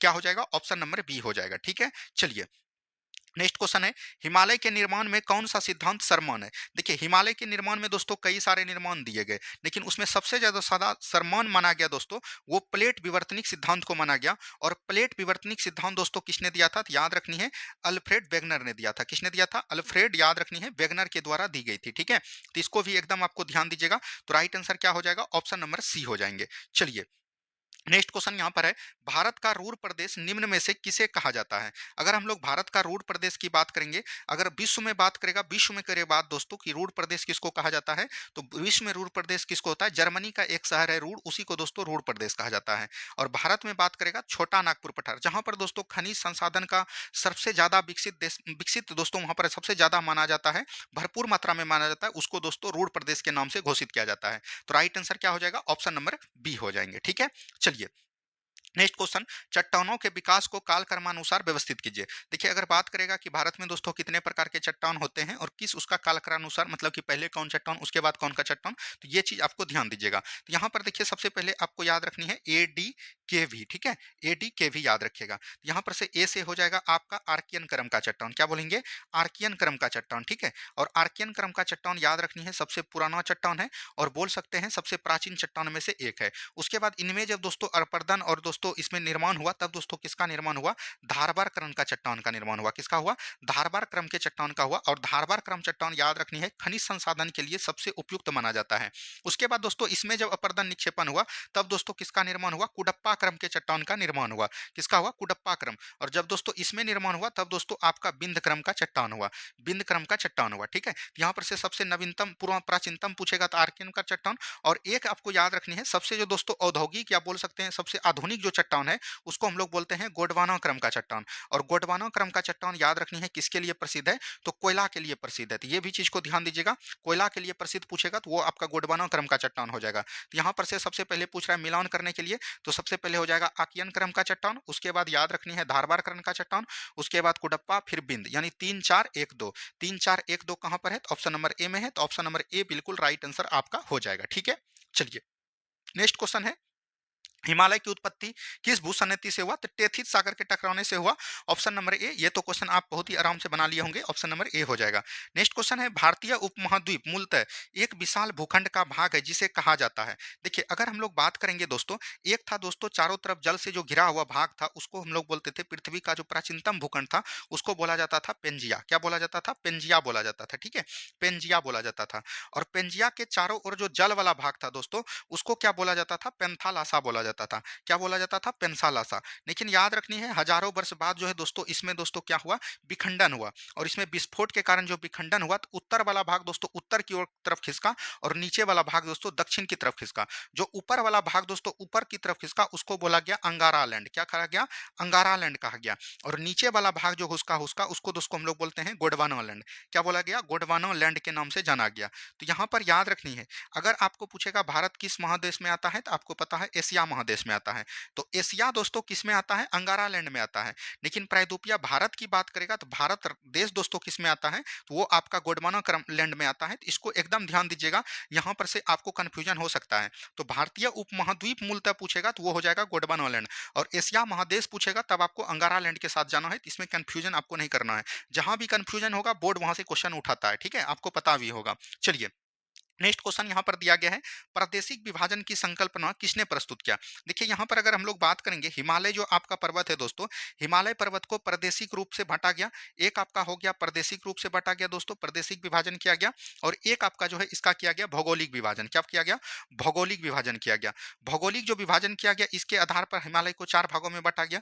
जैसे आपका एक आपका हो गया ट्रांस हिमालय, उसके बाद आपका कहलाया बृहद हिमालय, उसके बाद आपका कहलाया लघु हिमालय, और उसके बाद कहलाया आपका शिवालिक। ठीक है, ये चीज ध्यान दीजिएगा, ये जो है भौगोलिक रूप से बांटा गया। उसके बाद प्रादेशिक रूप से जो बांटा गया दोस्तों, प्रादेशिक जो विभाजन किया गया, इसमें दोस्तों कौन कौन आया? तो आपका आया एक प्रकार का बोल सकते हैं पंजाब हिमालय नाम दिया। उसके बाद बोल सकते हैं कुमायूं हिमालय नाम दिया। उसके बाद बोल सकते हैं आपका जो है नेपाल हिमालय नाम दिया। और बोल सकते हैं उसके बाद जो है असम हिमालय का नाम दिया। तो ये जो प्रादेशिक रूप से बांटा गया दोस्तों, इस वैज्ञानिक का नाम पूछ रहा है तो याद रखनी है, इसका हो जाएगा सर सिडनी बुर्राट। क्या बोलेंगे? सर सिडनी बुर्राट नामक वैज्ञानिक ने दोस्तों बांटा था हिमालय को। यहाँ पर से यही चीज पूछ रहा है, तो ऑप्शन नंबर ए हो जाएगा। देखिए हम पूरा डीपली तक दोस्तों आपको लेके चल रहे हैं, तो आपका कर्तव्य बनता है कि वीडियो को ज्यादा से ज्यादा शेयर करें, लाइक करें, ताकि हम भी मोटिवेट हो पाए और आपके लिए ज्यादा चीज परोस पाए। ठीक है, ऑप्शन नंबर ए बिल्कुल राइट आंसर आपका हो जाएगा। ठीक है, चलिए यहाँ पर देखिए, यही जो दोस्तों प्राचीन रूप से जो बांटा गया है, उसमें पूछ रहा है कि पंजाब हिमालय की अवस्थिति क्या है। तो हमने अभी तुरंत आपको बताया चार प्रकार के हिमालय में बांटा है प्रादेशिक रूप से। एक आपका होता है पंजाब हिमालय। उसके बाद अगर हम लोग बात करेंगे पंजाब हिमालय के बाद जो है याद रखनी है, उसके बाद कुमायूं हिमालय। क्या होता है दोस्तों? कुमायूं हिमालय होता है। उसके बाद अगर हम लोग बात करेंगे तो नेपाल हिमालय होता है। और फिर जो है दोस्तों आपका असम हिमालय होता है। ये दोस्तों चार भागों में बांटा गया है। तो ये दोस्तों किस किस नदी के बीच में आते हैं, ये क्वेश्चन आपसे ज्यादा पूछा जाता है। तो पंजाब हिमालय जो है याद रखनी है, सिंधु एवं सतलज नदी के बीच है। क्या बोलेंगे? सिंधु एवं सतलज नदी के बीच हो जाएगा। कुमायूं हिमालय की बात करेंगे तो ये दोस्तों सतलज नदी और याद रखनी है काली नदी के बीच पाया जाता है। क्या बोलेंगे? काली नदी के बीच के क्षेत्र को हम लोग बोलते हैं कुमायूं हिमालय। और याद रखनी है काली नदी और तिस्ता नदी के बीच जो हिमालय पाया जाता है, उसको हम लोग बोलते हैं नेपाल हिमालय। और याद रखनी है तिस्ता नदी और बोल सकते हैं ब्रह्मपुत्र नदी। क्या बोलेंगे? ब्रह्मपुत्र नदी। ब्रह्मपुत्र नदी को कहीं कहीं दिहांग भी कहा जाता है, तो दिहांग नदी के बारे में बोल सकते हैं। दिहांग नदी के बीच के क्षेत्र को हम लोग बोलते हैं असम हिमालय। तो ये एकदम याद रखनी है, यहाँ से सवाल आपका बनेगा। ठीक है, और यहाँ पर देखिए पंजाब हिमालय की अगर लंबाई की बात करिएगा तो ये दोस्तों 560 किलोमीटर है। ठीक है, और कुमायूं हिमालय की बात करिएगा तो ये 320 हो जाता है। ठीक है, और काली नेपाल हिमालय की बात करेगा तो ये 800 किलोमीटर हो जाता है। और असम हिमालय की बात करेंगे तो ये 720 किलोमीटर हो जाता है। ये लंबाई भी आपको ध्यान दीजिएगा। तो यहाँ पर आपको पूछ रहा है पंजाब हिमालय। पंजाब हिमालय किसके किसके बीच है? सिंधु और सतलज नदी के बीच है। ऑप्शन नंबर डी बिल्कुल राइट आंसर। इसका स्क्रीनशॉट ले लीजिए, इसको एकदम एक बार देख लीजिएगा। ठीक है, चलिए नेपाल हिमालय किसके बीच है? ठीक है, तो नेपाल हिमालय अभी तुरंत हमने बताया दोस्तों, सिंधु एवं सतलज नदी के बीच कौन हो जाएगा? पंजाब हिमालय हो जाएगा। ठीक है, कौन हो जाएगा? पंजाब हिमालय। सतलज एवं काली नदी के बीच कौन हो जाएगा? कुमायूं हिमालय हो जाएगा। ठीक है, और तिस्ता एवं दिहांग नदी के बीच कौन हो जाएगा? असम न्यायालय हो जाएगा। और नेपाल हिमालय काली एवं तिस्ता नदी के बीच कौन हो जाएगा? तो ये आपका नेपाल हिमालय। तो राइट आंसर क्या हो जाएगा? ऑप्शन नंबर ए हो जाएगा। ठीक है, ये चीज ध्यान दीजिएगा। अब यहाँ पर देखिए नेक्स्ट क्वेश्चन है, निम्नलिखित में से किस हिमालय को तिब्बतियन हिमालय के नाम से भी जाना जाता है? अगर हम लोग बात करेंगे हिमालय को जो दोस्तों चार भागों में बांटा गया है, आपको भौगोलिक रूप से, वो हमने प्रादेशिक रूप से जान गया, अब हम लोग भौगोलिक रूप से जानेंगे। तो एक आपका कहलाता है ट्रांस हिमालय। उसके बाद आपका कहलाता है बृहद हिमालय। उसके बाद आपका जो कहलाता है याद रखनी है लघु हिमालय। और उसी के बाद होता है आपका शिवालिक हिमालय। ये होता है आपका। तो ये जो आपका बोल सकते हैं, ये जो है भारत का भाग है, बृहद हिमालय, लघु हिमालय, शिवालिक हिमालय। लेकिन ये जो ट्रांस हिमालय है दोस्तों, ये दोस्तों तिब्बत के ऊपर उस पार है। तो तिब्बत के उस पार है, तो इसको हम लोग तिब्बतियन हिमालय के नाम से भी जानते हैं। क्या बोलेंगे? तिब्बतियन हिमालय के नाम से जानते हैं, या इसी को हम लोग परा हिमालय के नाम से भी जानते हैं। तो ये दोस्तों याद रखनी है, ट्रांस हिमालय या परा हिमालय दोस्तों तिब्बतियन हिमालय के नाम से भी जाना जाता है। तो ये चीज ध्यान दीजिएगा, और ये मुख्य हिमालय का भाग नहीं है। ठीक है, ये भी चीज को याद रखिएगा। चलिए नेक्स्ट क्वेश्चन, विश्व की सबसे अधिक तीव्र ढाल वाली चोटी कौन है? राकापोसी हो जाएगा। और ये आपका संभवतः बिहार दरोगा पूछ लिया है। तो विश्व का सबसे अधिक तीव्र ढाल वाली चोटी कौन हो जाएगा? राकापोसी हो जाएगा। तो इसको भी एकदम आपको ध्यान देना है। चलिए नेक्स्ट क्वेश्चन, ITSZ इसका फुल फॉर्म होता है इंटर संगपो सचर जोन। ठीक है, किसके बीच अवस्थित है? ये दोस्तों ट्रांस हिमालय और बृहद हिमालय के बीच हो जाएगा। और याद रखनी है बृहद हिमालय और मध्य हिमालय, जिसको हम लोग लघु हिमालय के नाम से भी जानते हैं, बृहद हिमालय और लघु हिमालय के बीच कौन हो जाएगा दोस्तों? तो याद रखनी है MCT, यानी कि मैन सेंट्रल थ्रस्ट। क्या बोलेंगे? Man central thrust. और मध्य हिमालय और शिवालिक के बीच जो होता है MBF, यानी कि मैन बाउंड्री फोल्ट। क्या बोलेंगे? Man boundary fault. और बृहद हिमालय और शिवालिक के बीच, यानी कि बोल सकते हैं यहाँ पर देखिए शिवालिक, और याद रखनी है उत्तर भारत का विशाल मैदान। क्या नीचे क्या कहलाता है? उत्तर भारत का विशाल मैदान। इस दोनों के बीच जो होता है याद रखनी है HHF, यानी कि हिमालयन फ्रंटियर फ्रंट। ठीक है, तो ये चीज एकदम आपको ध्यान दीजिएगा, यहां से क्वेश्चन आपका जरूर बनता है। चलिए नेक्स्ट क्वेश्चन, माउंट एवरेस्ट की ऊंचाई कितनी है? देखिए माउंट एवरेस्ट की बात करेगा तो इसका ऊंचाई है 8,848 मीटर, कहीं कहीं 8,850 भी देखने को मिलेगा, तो कोई भी दिक्कत नहीं है। अगर हम लोग बात करेंगे 80-78 दोस्तों किसका है? तो अन्नपूर्णा का। क्या बोलेंगे? अन्नपूर्णा का दोस्तों, अन्नपूर्णा पर्वत का ऊंचाई कितना है? तो 80-78। 81-72 अगर हम लोग बात करेंगे धौलागिरी, क्या बोलेंगे दोस्तों? धौलागिरी पर्वत की ऊंचाई कितनी है? तो याद रखनी है, ये आपका हो जाएगा 81-72। 85-98 किसका है दोस्तों? तो याद रखनी है कंचनजंगा का है। क्या बोलेंगे? कंचनजंगा। कंचनजंगा दोस्तों याद रखनी है हिमालय भारत की सबसे ऊंची चोटी है, जिसकी ऊंचाई 8598 मीटर है। ठीक है, चलिए नेक्स्ट क्वेश्चन है, डफला पहाड़ी भारत के किस राज्य में अवस्थित है? देखिए दोस्तों, जिस तरह हिमालय पर्वत को हमने भौगोलिक रूप से चार चार भागों में बांटा, प्रादेशिक रूप से चार भागों में बांटा, उसी तरह दोस्तों हिमालय पर्वत जो है अरुणाचल प्रदेश से दोस्तों भारत के पूर्वोत्तर राज्यों में फैल जाती है, और पूर्वोत्तर राज्यों में इनका अलग अलग नाम है। जिस तरह दोस्तों जनजाति वहां पर रहता है, उसी तरह दोस्तों पहाड़ का नाम भी दे दिया है। तो डाफला जो है ये दोस्तों अरुणाचल प्रदेश में कहा जाता है। अरुणाचल प्रदेश में याद रखनी है जिसको हम लोग बोलते हैं डाफला। क्या बोलेंगे? डाफला। उसके बाद याद रखनी है मीरी। उसके बाद याद रखनी है अबोर। क्या बोलेंगे? अबोर। उसमें बाद याद रखनी है मिस्मी। क्या बोलेंगे? इश्मी। उसमें याद रखनी है पटकाई बुम। क्या बोलेंगे? पटकाई बुम। ये सभी जो है कहाँ पर बोला जाता है दोस्तों? डाफला, मीरी, अबोर, मिस्मी, पटकाई बुम, ये सभी अरुणाचल प्रदेश में बोला जाता है। ठीक है, ये चीज ध्यान दीजिएगा। उसके बाद असम में याद रखनी है भूबन। क्या बोलेंगे? भूबन। उसके बाद याद रखनी है रेगमा। क्या बोलेंगे? भूबन रेगमा। ये कहां पर बोला जाता है? असम में बोला जाता है। मिजोरम में याद रखनी है मिजो पहाड़ी। क्या बोलेंगे दोस्तों? मिजो पहाड़ी। उसके बाद याद रखनी है लुसाई पहाड़ी। क्या बोलेंगे? लुसाई पहाड़ी। और इसी लुसाई पहाड़ी पर याद रखनी है ब्लू माउंटेन पर्वत पाया जाता है। ठीक है, ये चीज ध्यान दीजिएगा। मणिपुर में याद रखनी है दोस्तों लेमाटोल पहाड़ी। क्या बोलेंगे? लेमाटोल पहाड़ी। ठीक है, ये चीज भी ध्यान दीजिएगा। ये सभी पहाड़ी का नाम है और अलग अलग पूर्वोत्तर भारत के राज्यों में इनका नाम होता है। कहीं कहीं यहाँ से जरूर प्रश्न पूछा जाता है, तो ये चीज ध्यान दीजिएगा। चलिए नेक्स्ट क्वेश्चन है, निम्नलिखित में से कौन सी पहाड़ी अरुणाचल प्रदेश और म्यांमार की सीमा बनाती है? तो अरुणाचल प्रदेश और म्यांमार के बीच जो सीमा पटकाई बूम बनाती है। कौन दोस्तों? पटकाई बूम। डाफला, मेरी, अबोर, मिसमी, पटकाई बूम। और गिरी याद रखनी है दोस्तों, गिर होता है, गिरी नहीं होता है। तो ये दोस्तों कहाँ पर है? गुजरात में होता है। ठीक है, ये चीज भी ध्यान दीजिएगा। चलिए नेक्स्ट क्वेश्चन की बात करेंगे। नेक्स्ट क्वेश्चन है, निम्नलिखित में से कौन सी पहाड़ी मेघालय में नहीं है? देखिए मेघालय की अगर हम लोग पहाड़ी की बात करेंगे, यहाँ पर हो जाएगा गारो हो जाएगा। ठीक है, और उसका नाम क्या है? खासी। उसके बाद याद रखनी है जयंतिया। क्या बोलेंगे? जयंतिया। गारो, खासी, जयंतिया। याद रखनी है चेरापूंजी। क्या बोलेंगे? चेरापूंजी। उसके बाद याद रखनी है नौकरेक। क्या बोलेंगे? नौकरेक। ठीक है, नौकरेक, नौकरेक। उसके बाद याद रखनी है बोल सकते हैं कैलाश। क्या बोलेंगे? कैलाश। ये सभी जो है याद रखनी है कहाँ पर बोला जाता है? मेघालय में। तो यहाँ पर देखिए भूबन पहाड़ी असम में है, खासी, जयंतिया, गारो। तो यही नहीं है, ऑप्शन नंबर ए बिल्कुल राइट आंसर हो जाएगा। भूबन, रेगमा, ये सब दोस्तों कहाँ पर है? आपका असम में हो जाएगा। सभी चीज को एकदम पूरे तरीके से दोस्तों हम बताने का प्रयास कर रहे हैं। ठीक है, चलिए पीर पंजाल दर्रा भारत के किस केंद्र शासित प्रदेश में है? तो ये जम्मू कश्मीर में हो जाएगा। कहां पर हो जाएगा दोस्तों? जम्मू कश्मीर। देखिए जम्मू कश्मीर को दोस्तों ये याद रखनी है, जम्मू और कश्मीर के बीच पाए जाते हैं पीर पंजाल दर्रा। ये अलग भी करता है, और जम्मू कश्मीर के दर्रा को याद करने का ट्रिक है जेपी बाबू। क्या बोलेंगे? जेपी बाबू। जेपी बाबू से याद रखनी है, जे से हो जाएगा आपका जोजिला दर्रा। क्या बोलेंगे? जोजिला दर्रा। पी से आपका हो गया पीर पंजाल दर्रा। बा से हो गया याद रखनी है बनिहाल दर्रा। क्या बोलेंगे? बनिहाल दर्रा। और बू से हो गया आपका बुर्जिल दर्रा। ये सभी दर्रा आपका कहां पर है? जम्मू कश्मीर में हो जाएगा। ठीक है, हिमाचल प्रदेश से दर्रा का याद करने का ट्रिक है सराव। क्या बोलेंगे? सराव। सौ से आपका हो जाएगा याद रखनी है सिपकिला दर्रा। क्या बोलेंगे? सिपकिला दर्रा। रो से आपका हो जाएगा रोहतांग दर्रा। ठीक है, और बौ से आपका हो जाएगा वारा लाचा दर्रा। क्या बोलेंगे? वारा लाचा दर्रा हो जाएगा। ठीक है, उत्तराखंड का दर्रा का याद करने का ट्रिक है मनाली। क्या याद रखेंगे? मनाली। मनाली से याद रखनी है माना, नीति, लिपुलेख। ये याद रखनी है कहाँ का हो जाएगा? उत्तराखंड का। लद्दाख में दोस्तों कई याद रखनी है, यहाँ पर से दोस्तों इसको छोड़ दीजिए, खुरंदला दर्रा, दुर्दिला दर्रा, ये सब दोस्तों कहाँ पर है? लद्दाख में है। ठीक है, चलिए आगे की बात करेंगे। मरखा घाटी भारत के किस राज्य केंद्र शासित प्रदेश में अवस्थित है? देखिए दोस्तों घाटी दोस्तों दो मतलब बोल सकते हैं, पर्वत के सैकड़े मैदान को हम लोग किस नाम से जानते हैं? घाटी के नाम से जानते हैं। मरखा घाटी दोस्तों आपका कहाँ पर है? लद्दाख में है। कहाँ पर है? लद्दाख में। लद्दाख में याद रखनी है दोस्तों मरखा घाटी हो गया। उसके बाद याद रखनी है गलवान घाटी हो गया।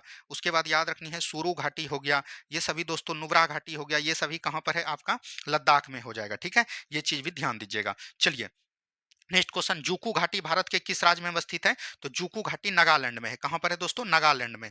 और तमिलनाडु में याद रखनी है दोस्तों आपका क्या हो जाएगा? कंबम घाटी। कंबम घाटी कहां पर हो जाएगा? तमिलनाडु में। मिजोरम में अगर हम लोग बात करेंगे तो मिजोरम में दोस्तों याद रखनी है यहाँ पर घाटी नहीं पाया जाता है।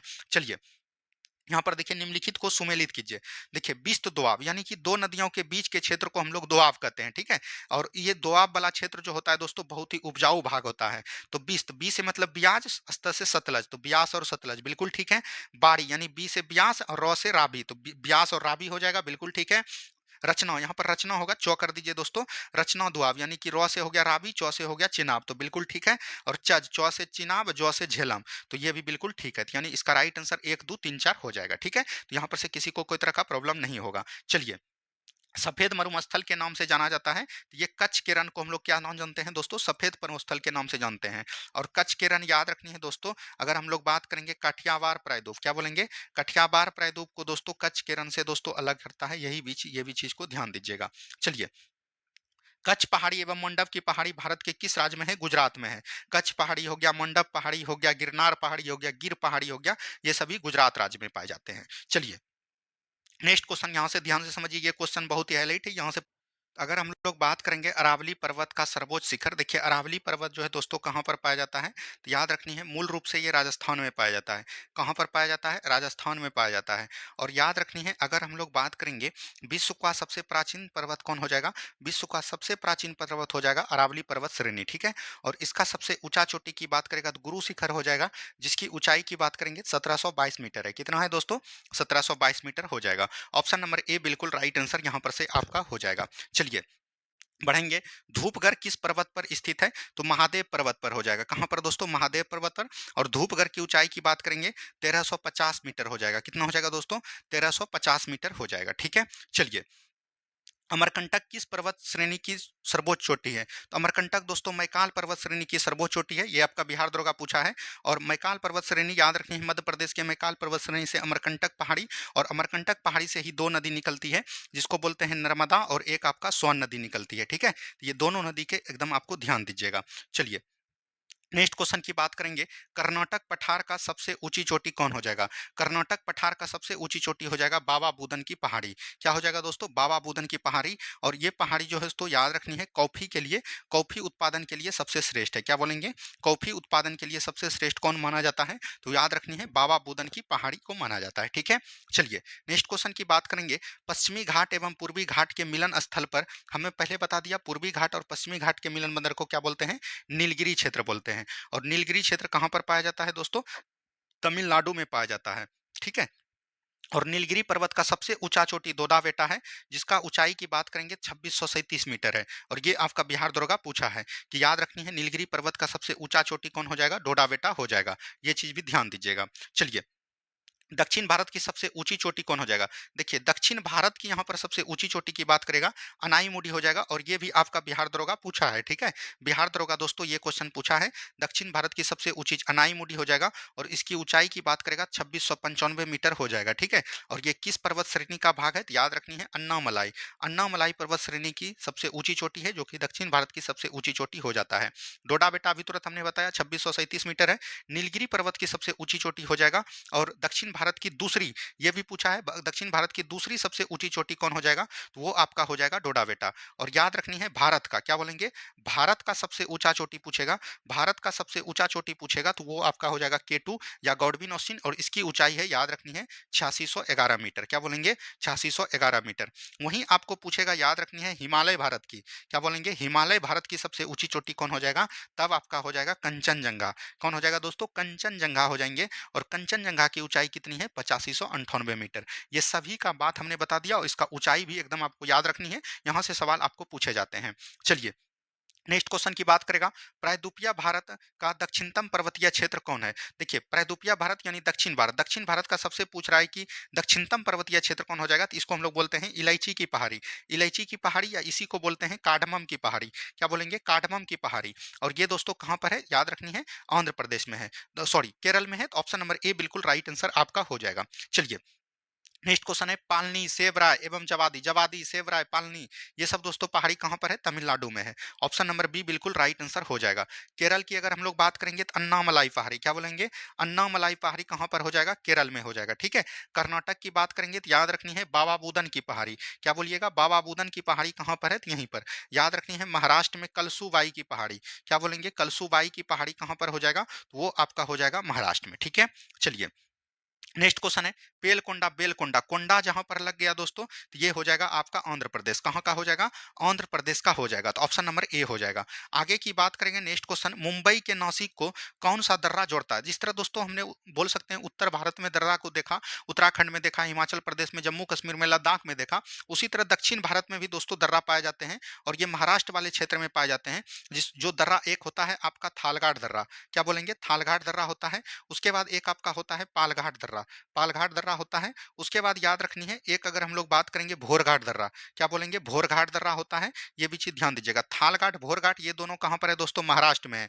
वहीं पर अगर हम लोग बात करेंगे पालघाट दर्रा दोस्तों कहाँ पर पाया जाता है?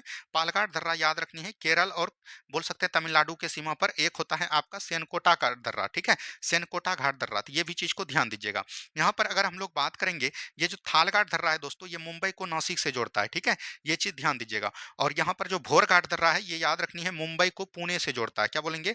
मुंबई को पुणे से जोड़ता है कौन दोस्तों? भोरघाट दर्रा, ठीक है? और यहाँ पर जो दोस्तों आपका पालघाट दर्रा है ये याद रखनी है केरल के बोल सकते हैं कोच्चिन को, क्या बोलेंगे? केरल के कोच्चिन को तमिलनाडु के याद रखनी है कोयम्बटूर को जोड़ता है। यहाँ पर से एकदम याद रखनी है कोयम्बटूर को जोड़ता है। और ये जो सेनकोटा घाट दर्रा है दोस्तों ये याद रखनी है केरल के तिरुवनंतपुरम को बोल सकते हैं तमिलनाडु के, याद रखनी है तमिलनाडु के मदुरई को जोड़ता है। क्या बोलेंगे? तमिलनाडु के मदुरई को जोड़ता है। तो ये दोनों बात को एकदम ध्यान देनी है। चलिए, नेक्स्ट क्वेश्चन है, पालघाट दर्रा अवस्थित है तो ये नीलगिरी और अन्नामलाई के बीच है। क्या है दोस्तों? नीलगिरी और अन्नामलाई के बीच हो जाएगा आपका पालघाट दर्रा, ठीक है? चलिए, नेक्स्ट क्वेश्चन देखिए, यहाँ पर मिलान करना है। उत्कल तट दोस्तों किसको बोलते हैं? उड़ीसा वाला क्षेत्र को हम लोग उत्कल तट बोलते हैं। तो स्वर्णरेखा नदी और बोल सकते हैं महानदी के क्षेत्र को हम लोग बोलते हैं उत्कल तट। तो एक का एक हो जाएगा। उत्तरी सरकार तट, उत्तरी सरकार तट आंध्र प्रदेश वाले को, तो महानदी और कृष्णा नदी ये आंध्र प्रदेश से गुजरती है, तो यही हो जाएगा। कोरोमंडल तट तमिलनाडु वाले क्षेत्र को, कृष्णा नदी से कन्याकुमारी, तो यही हो जाएगा। यानी ए बी सी आपका राइट आंसर हो जाएगा। ऑप्शन नंबर ए यहाँ पर से बिल्कुल राइट आंसर आपका हो जाएगा, ठीक है? चलिए, नेक्स्ट क्वेश्चन है, अंडमान एवं निकोबार द्वीप समूह अवस्थित है। देखिए, एक होता है दोस्तों आपका बंगाल का खाड़ी, क्या बोलेंगे? बंगाल का खाड़ी। और एक आपका होता है बोल सकते हैं आपका होता है एक दोस्तों अरब सागर, क्या बोलेंगे? अरब सागर, ठीक है? अरब सागर वाले भाग को हम लोग इसमें जो एक द्वीप पाया जाता है उसको हम लोग बोलते हैं लक्षद्वीप, जो कि याद रखनी है दोस्तों प्रवाल भित्ति से निर्मित द्वीप है, ठीक है? और बंगाल की खाड़ी में याद रखनी है दोस्तों आपका आता है अंडमान आता है और याद रखनी है निकोबार आता है, ठीक है? तो इसको एकदम ध्यान दीजिएगा। तो बंगाल की खाड़ी हो जाएगा, अंडमान निकोबार स्थित कहाँ पर है? बंगाल की खाड़ी में अवस्थित है, ठीक है? चलिए, अंडमान के अंतर्गत निम्नलिखित में से कौन सा द्वीप सम्मिलित है? उत्तरी अंडमान, मध्य अंडमान, दक्षिणी अंडमान, लिटिल अंडमान, बिल्कुल ठीक है, उपयुक्त तो सभी हो जाएगा। जिसमें सबसे बड़ा अंडमान की बात करेगा तो वो हो जाएगा मंद अंडमान। और अंडमान निकोबार की राजधानी की बात करेगा तो वो आपका होता है पोर्ट ब्लेयर। क्या दोस्तों? पोर्ट ब्लेयर होता है, जो कि कहाँ पर पाया जाता है? तो याद रखनी है दक्षिणी अंडमान में। अभी इसका नाम परिवर्तित कर दिया है और इसका नाम विजय दुर्ग बोल सकते हैं दोस्तों, क्या विजयपुरम शायद रखा गया है, ठीक है? ये भी चीज को ध्यान दीजिएगा। चलिए, अंडमान निकोबार द्वीप समूह की सबसे ऊंची चोटी कौन हो जाएगा? तो याद रखनी है सेंडल पिक हो जाएगा। और सेंडल पिक की ऊंचाई कितनी है? 738 मीटर है। क्या बोल सकते थे दोस्तों? 738 मीटर आपका हो जाएगा, ठीक है? चलिए, आगे की बात करेंगे, निम्नलिखित में से किस द्वीप का निर्माण प्रवाल भित्ति, अभी तुरंत हमने बताया लक्षद्वीप हो जाएगा। क्या हो जाएगा दोस्तों? लक्षद्वीप हो जाएगा, ठीक है? चलिए, लक्षद्वीप समूह का निर्माण कितने द्वीपों से हुआ है? 36 द्वीपों से। और इसमें रहने योग जो है 11 से 12 द्वीप जो है रहने लोग ये मानव यहाँ पर निवास कर सकते हैं। और वहीं पर बंगाल की खाड़ी अगर बात करेगा, अंडमान निकोबार में कितने द्वीप हैं? तो याद रखनी है लगभग जो है 576 द्वीप यहाँ पर पाए जाते हैं अंडमान निकोबार में, ठीक है? चलिए, नेक्स्ट क्वेश्चन है, पब्बन द्वीप अवस्थित है तो मन्नार की खाड़ी में हो जाएगा। कहाँ पर हो जाएगा दोस्तों? मन्नार की खाड़ी में हो जाएगा पब्बन द्वीप, ठीक है? चलिए, नेक्स्ट क्वेश्चन है, न्यू मोर द्वीप कहाँ स्थित है? बंगाल की खाड़ी में है। और ये बोल सकते हैं भारत और बांग्लादेश के बीच दोस्तों विवाद है न्यू मोर द्वीप को लेकर, ठीक है? चलिए, आगे की बात करेगा, महानंदा नदी का उद्गम स्थल है। देखिए, अब जो दोस्तों महानंदा नदी किसकी सहायक नदी है? गंगा की सहायक नदी है। तो महानंदा नदी का उद्गम की बात करेंगे तो ये 1275 में यहाँ से क्वेश्चन पूछा गया था, ठीक है? तो ये दोस्तों गंगा में याद रखनी है सबसे दोस्तों बोल सकते हैं दाएं तरफ से मिलने वाले दोस्तों नदी में से एक है दोस्तों, और सबसे किनारे तरफ से, ठीक है? महानंदा नदी का उद्गम की बात करेंगे तो ये याद रखनी है पश्चिम बंगाल के, बोल सकते हैं पश्चिम बंगाल के दार्जिलिंग पहाड़ी से निकलती है। क्या बोलेंगे? पश्चिम बंगाल के याद रखनी है दार्जिलिंग पहाड़ी से निकलती है। और अगर हम लोग बात करेंगे तो ये जो दोस्तों गंगा में प्रवेश करती है, ये कहाँ से करती है? फरक्का के समीप दोस्तों गंगा में आकर मिल जाती है, ठीक है? तो यही चीज़ पूछा है कि फरक्का के समीप जो गंगा में आके नदी मिलती है, उसको बोलते हैं महानंदा नदी और ये दार्जिलिंग की पहाड़ी से निकलती है। ऑप्शन नंबर बी बिल्कुल राइट आंसर आपका हो जाएगा, ठीक है? चलिए नेक्स्ट क्वेश्चन है बंदरपुर श्रेणी से निम्नलिखित में से किस नदी का उत्पत्ति है? देखिए ये बंदरपुर श्रेणी कहाँ पर है दोस्तों? उत्तराखंड। उत्तराखंड में एक दोस्तों हिमानी है, यहाँ पर से दोस्तों याद रखनी है उत्तराखंड के याद रखनी है यमुनोत्री हिमानी। क्या बोलेंगे? यमुनोत्री हिमानी के बंदरपुर श्रेणी से दोस्तों एक नदी निकलती है जिसको हम लोग बोलते हैं यमुना नदी। और यमुना नदी दोस्तों गंगा में आकर याद रखनी है उत्तर प्रदेश के इटावा शहर में आकर मिल जाती है, ठीक है? और गंगा की सबसे बड़ी सहायक नदी क्या बोलेंगे? गंगा की सबसे बड़ी सहायक नदी दोस्तों आपका कौन हो जाएगा? यमुना नदी हो जाएगा। यमुना नदी की लंबाई की बात करेंगे 1326 किलोमीटर दोस्तों इसकी लंबाई है। और अगर हम लोग बात करेंगे इसकी सहायक नदियां, नदी में सबसे ज्यादा आपको सहायक नदियां याद रखनी है, तो इसका सहायक नदियां हो जाएगा याद रखनी है चंबल हो गया, बेतवा हो गया, ठीक है? कैन हो गया, सिंध हो गया, ये सब दोस्तों किसकी सहायक नदियां हैं? तो ये यमुना की सहायक नदी है। इसका लंबाई और ये कहां से निकलती है और कहां जाकर मिलती है और इसकी सहायक नदियां, नदी में यही चार बात आपको ध्यान देना है, ठीक है? चलिए नेक्स्ट क्वेश्चन है कोसी नदी का उद्गम स्थल है। देखिए कोसी नदी की बात करिएगा तो कोसी नदी दोस्तों नेपाल के गोसाईथान चोटी से निकलती है। क्या बोलेंगे? नेपाल के गोसाईथान चोटी से दोस्तों निकलती है। नेपाल के गोसाईथान चोटी से निकलती है। और कोसी नदी बोल सकते हैं विश्व में सबसे ज्यादा मार्ग प्रचलन करने वाली नदी कौन है? विश्व में सबसे ज्यादा मार्ग परिचालन करने वाली नदी में से एक हो जाएगा आपका कौन दोस्तों? ये आपका हो जाएगा कोसी नदी। और कोसी नदी याद रखनी है दोस्तों बिहार में जो प्रवेश करती है, बिहार में किस जिला से प्रवेश करती है? सुपौल जिला से प्रवेश करती है, ठीक है? सुपौल जिला से प्रवेश करती है। और बिहार में बोल सकते हैं ये जो अपना मार्ग प्रचलन होता है दोस्तों, इसमें दोस्तों उत्तरी बिहार में क्या बोलेंगे? उत्तरी बिहार में दोस्तों इसमें बहुत सारा जान माल की क्षति होती है और बहुत ज्यादा प्रभावित करती है, जिसके दोस्तों कारण दोस्तों बिहार का शोक नदी किसको कहा जाता है? बिहार का शोक नदी कहा जाता है कोसी नदी को, ठीक है? तो ये सभी चीज ध्यान दीजिएगा। और बिहार का कोसी नदी याद रखनी है गंगा में जो आकर मिलती है वो बोल सकते हैं कटिहार के समीप, कुर्सेला के समीप। क्या बोलेंगे? कटिहार कुर्सेला के समीप ये दोस्तों गंगा में आकर मिल जाती है। तो यहाँ तक एकदम याद रखनी है। ऑप्शन नंबर ए बिल्कुल राइट आंसर हो जाएगा। गोसाईथान चोटी से दोस्तों कोसी नदी का उद्गम होता है, ठीक है? चलिए नेक्स्ट क्वेश्चन की बात करेंगे। नेक्स्ट क्वेश्चन यहाँ पर है सिंघवा श्रेणी से निम्नलिखित में से किस नदी का उद्गम होता है? अगर हम लोग सिंघवा श्रेणी की बात करेंगे, सिंघवा श्रेणी कहाँ पर है दोस्तों? छत्तीसगढ़ में है। छत्तीसगढ़ के सिंघवा श्रेणी से दोस्तों कौन सी नदी निकलती है? महानदी निकलती है। और महानदी दोस्तों अपने उद्गम से याद रखनी है पूरब की ओर बहते हुए अपना जल दोस्तों बंगाल की खाड़ी में गिराती है। और महानदी की बात करेंगे तो इसकी लंबाई दोस्तों 851 किलोमीटर कहीं कहीं दिया जाता है। तो ये भी चीज को ध्यान दीजिएगा, कहीं 800 भी आपको देखने को मिलेगा। उसके लिए आपको कोई टेंशन नहीं, जिसमें भी विवाद होता है उसका लंबाई आपको नहीं पूछेगा। महानदी से याद रखनी है इसकी सहायक नदी। क्या याद रखेंगे दोस्तों आप लोग? इसकी सहायक नदी याद रखेंगे। सहायक नदी याद रखनी है जैसे इसका हो गया शिवनाथ। क्या बोलेंगे? शिवनाथ हो गया, ठीक है? उसके बाद याद रखनी है मांड हो गया। उसके बाद याद रखनी है जो हो गया। उसके बाद ईब हो गया, ठीक है? उसके बाद याद रखनी है हंसदो हो गया। ये सभी जो है, और उसके बाद तेल। तेल आपका बिहार दरोगा पूछ लिया है कि तेल किसकी सहायक नदी है। आपका बिहार दरोगा तेल किसकी सहायक नदी है ये आपसे पूछा है, तो याद रखनी है ये हो जाएगा महानदी पर। और याद रखनी है यहां पर से महानदी से एक चीज याद, भारत का सबसे लंबा बांध। क्या बोलेंगे?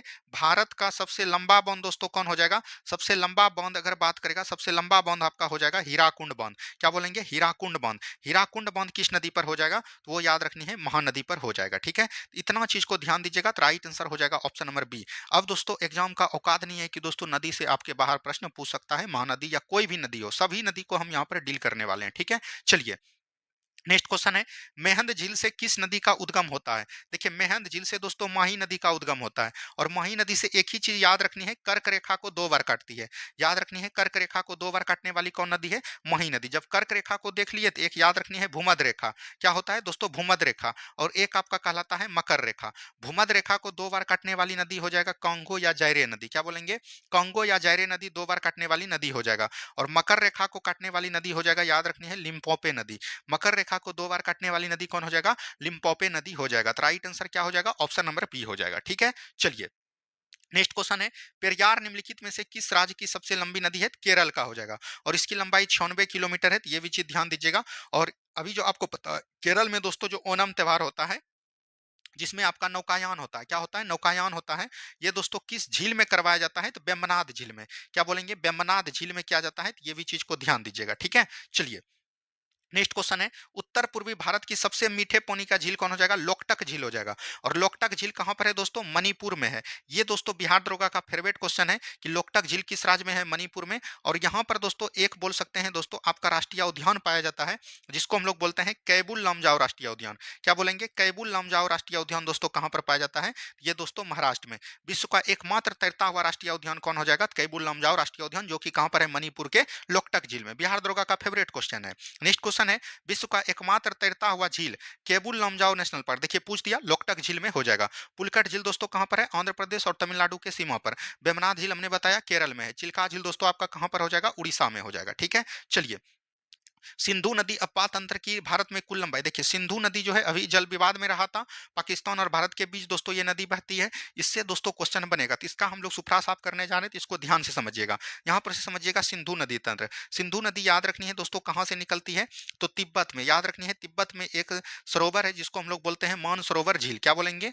मानसरोवर झील। याद रखनी है, तिब्बत के मानसरोवर झील के सिंगी खंबात हिमनद से। क्या बोलेंगे? सिंगी खंबात हिमनद से। ठीक है, सिंगी खंबात हिमनद से दोस्तों कौन सी नदी निकलती है? सिंधु नदी। और सिंधु नदी याद रखनी है, यहां से निकलकर दोस्तों भारत के साथ लद्दाख केंद्र शासित प्रदेश के साथ सीमा सझा करके ये दोस्तों अपना जल लेके कहां चल जाती है? पाकिस्तान में लेके चल जाती है।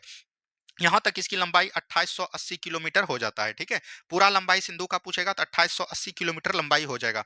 वहीं दोस्तों ये जो भारत में दोस्तों लद्दाख के साथ सीमा सजा करता है, वहां पर दोस्तों इसकी लंबाई 1114 किलोमीटर है। क्या है दोस्तों? 1114 किलोमीटर इसकी लंबाई है। ठीक है, ये चीज ध्यान दीजिएगा। सिंधु नदी से याद रखनी है, यहां पर से पूछा जाएगा इसका कौन कौन सा सहायक नदी है। तो सिंधु का सहायक नदी याद रखनी है रावी हो गया, उसके बाद याद रखनी है आपका ब्यास हो गया, उसके बाद बोल सकते हैं आपका सतलज हो गया, उसके बाद बोल सकते हैं चिनाब हो गया, और उसके बाद एक आपका हो जाता है झेलम। और ये ऐसा नदी है दोस्तों, ये सभी जिसको पांच नदी है, पांचों नदी मिला के हम लोग इसको क्या बोलते हैं? पंचनद नदी बोलते हैं। क्या बोलते हैं? पंचनद नदी बोलते हैं। ठीक है, तो यहाँ पर से तो राइट आंसर इसका भारत में पूछा था 1114 किलोमीटर, इसका आंसर हो गया। लेकिन यहाँ पर से एक बार और ध्यान दीजिएगा कि सिंधु नदी को लेकर दोस्तों भारत और पाकिस्तान के बीच समझौता हुआ था। सिंधु, और याद रखनी है भारत और पाकिस्तान के बीच। क्या बोलेंगे? भारत और पाकिस्तान के बीच दोस्तों सिंधु नदी को लेकर एक समझौता हुआ था, जिसको याद रखिएगा सिंधु जल समझौता कहते हैं, और ये हुआ था 1960 में। और ये किसकी अध्यक्षता में हुआ था? तो याद रखनी है विश्व बैंक की अध्यक्षता में हुआ था। किसकी अध्यक्षता में हुआ था? विश्व बैंक की अध्यक्षता में हुआ था। और याद रखनी है, ये जो दोस्तों किया गया था, इसमें बोला गया था कि भारत दोस्तों सिंधु नदी का जल जो है 20% प्रयोग करेगा, और पाकिस्तान दोस्तों कितना करेगा? 80% करेगा। और पाकिस्तान का जीवन रेखा नदी किसको बोलते हैं? तो याद रखनी है सिंधु नदी को बोलते हैं। सिंधु नदी से दोस्तों पूरा क्वेश्चन हमने बता दिया। ठीक है, चलिए नेक्स्ट क्वेश्चन की बात करेगा। नेक्स्ट क्वेश्चन है, निम्नलिखित को सुमेलित कीजिए। लुधियाना दोस्तों कहां पर है? तो याद रखनी है, लुधियाना की बात करेगा तो ये सतलज नदी के किनारे हो जाएगा, तो डी हो जाएगा। हैदराबाद दोस्तों मूसी नदी के किनारे है, तो ए हो जाएगा। ये पणजी दोस्तों होगा। पणजी दोस्तों याद रखनी है मांडवी नदी, गुजरात की राजधानी पणजी, ये बी हो जाएगा। उज्जैन दोस्तों छिपरा नदी के तट पर हो जाएगा, सी हो जाएगा। डी ए बी सी कहां पर है? ऑप्शन नंबर बी में है, तो ऑप्शन नंबर बी बिल्कुल राइट आंसर हो जाएगा।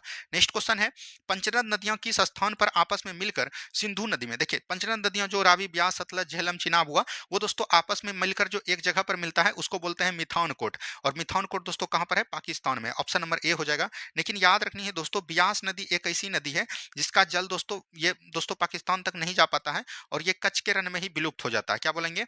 कच्छ के रण में ही विलुप्त हो जाता है, तो ये भी चीज को ध्यान दीजिएगा। चलिए नेक्स्ट क्वेश्चन है, निम्नलिखित में से किस नदी पर उड़ी परियोजना? उड़ी परियोजना दोस्तों झेलम नदी पर बनाया गया। कहां पर बनाया गया? झेलम नदी पर। ठीक है, और ये कहां पर है? हिमाचल प्रदेश में हो जाएगा। ठीक है, अगर चिनाब नदी की बात करेंगे, चिनाब नदी पर कई परियोजना, जैसे बोल सकते हैं सलाल परियोजना। सलाल परियोजना कहां पर? चिनाब नदी पर। उसके बाद याद रखती है दुलहस्ती परियोजना।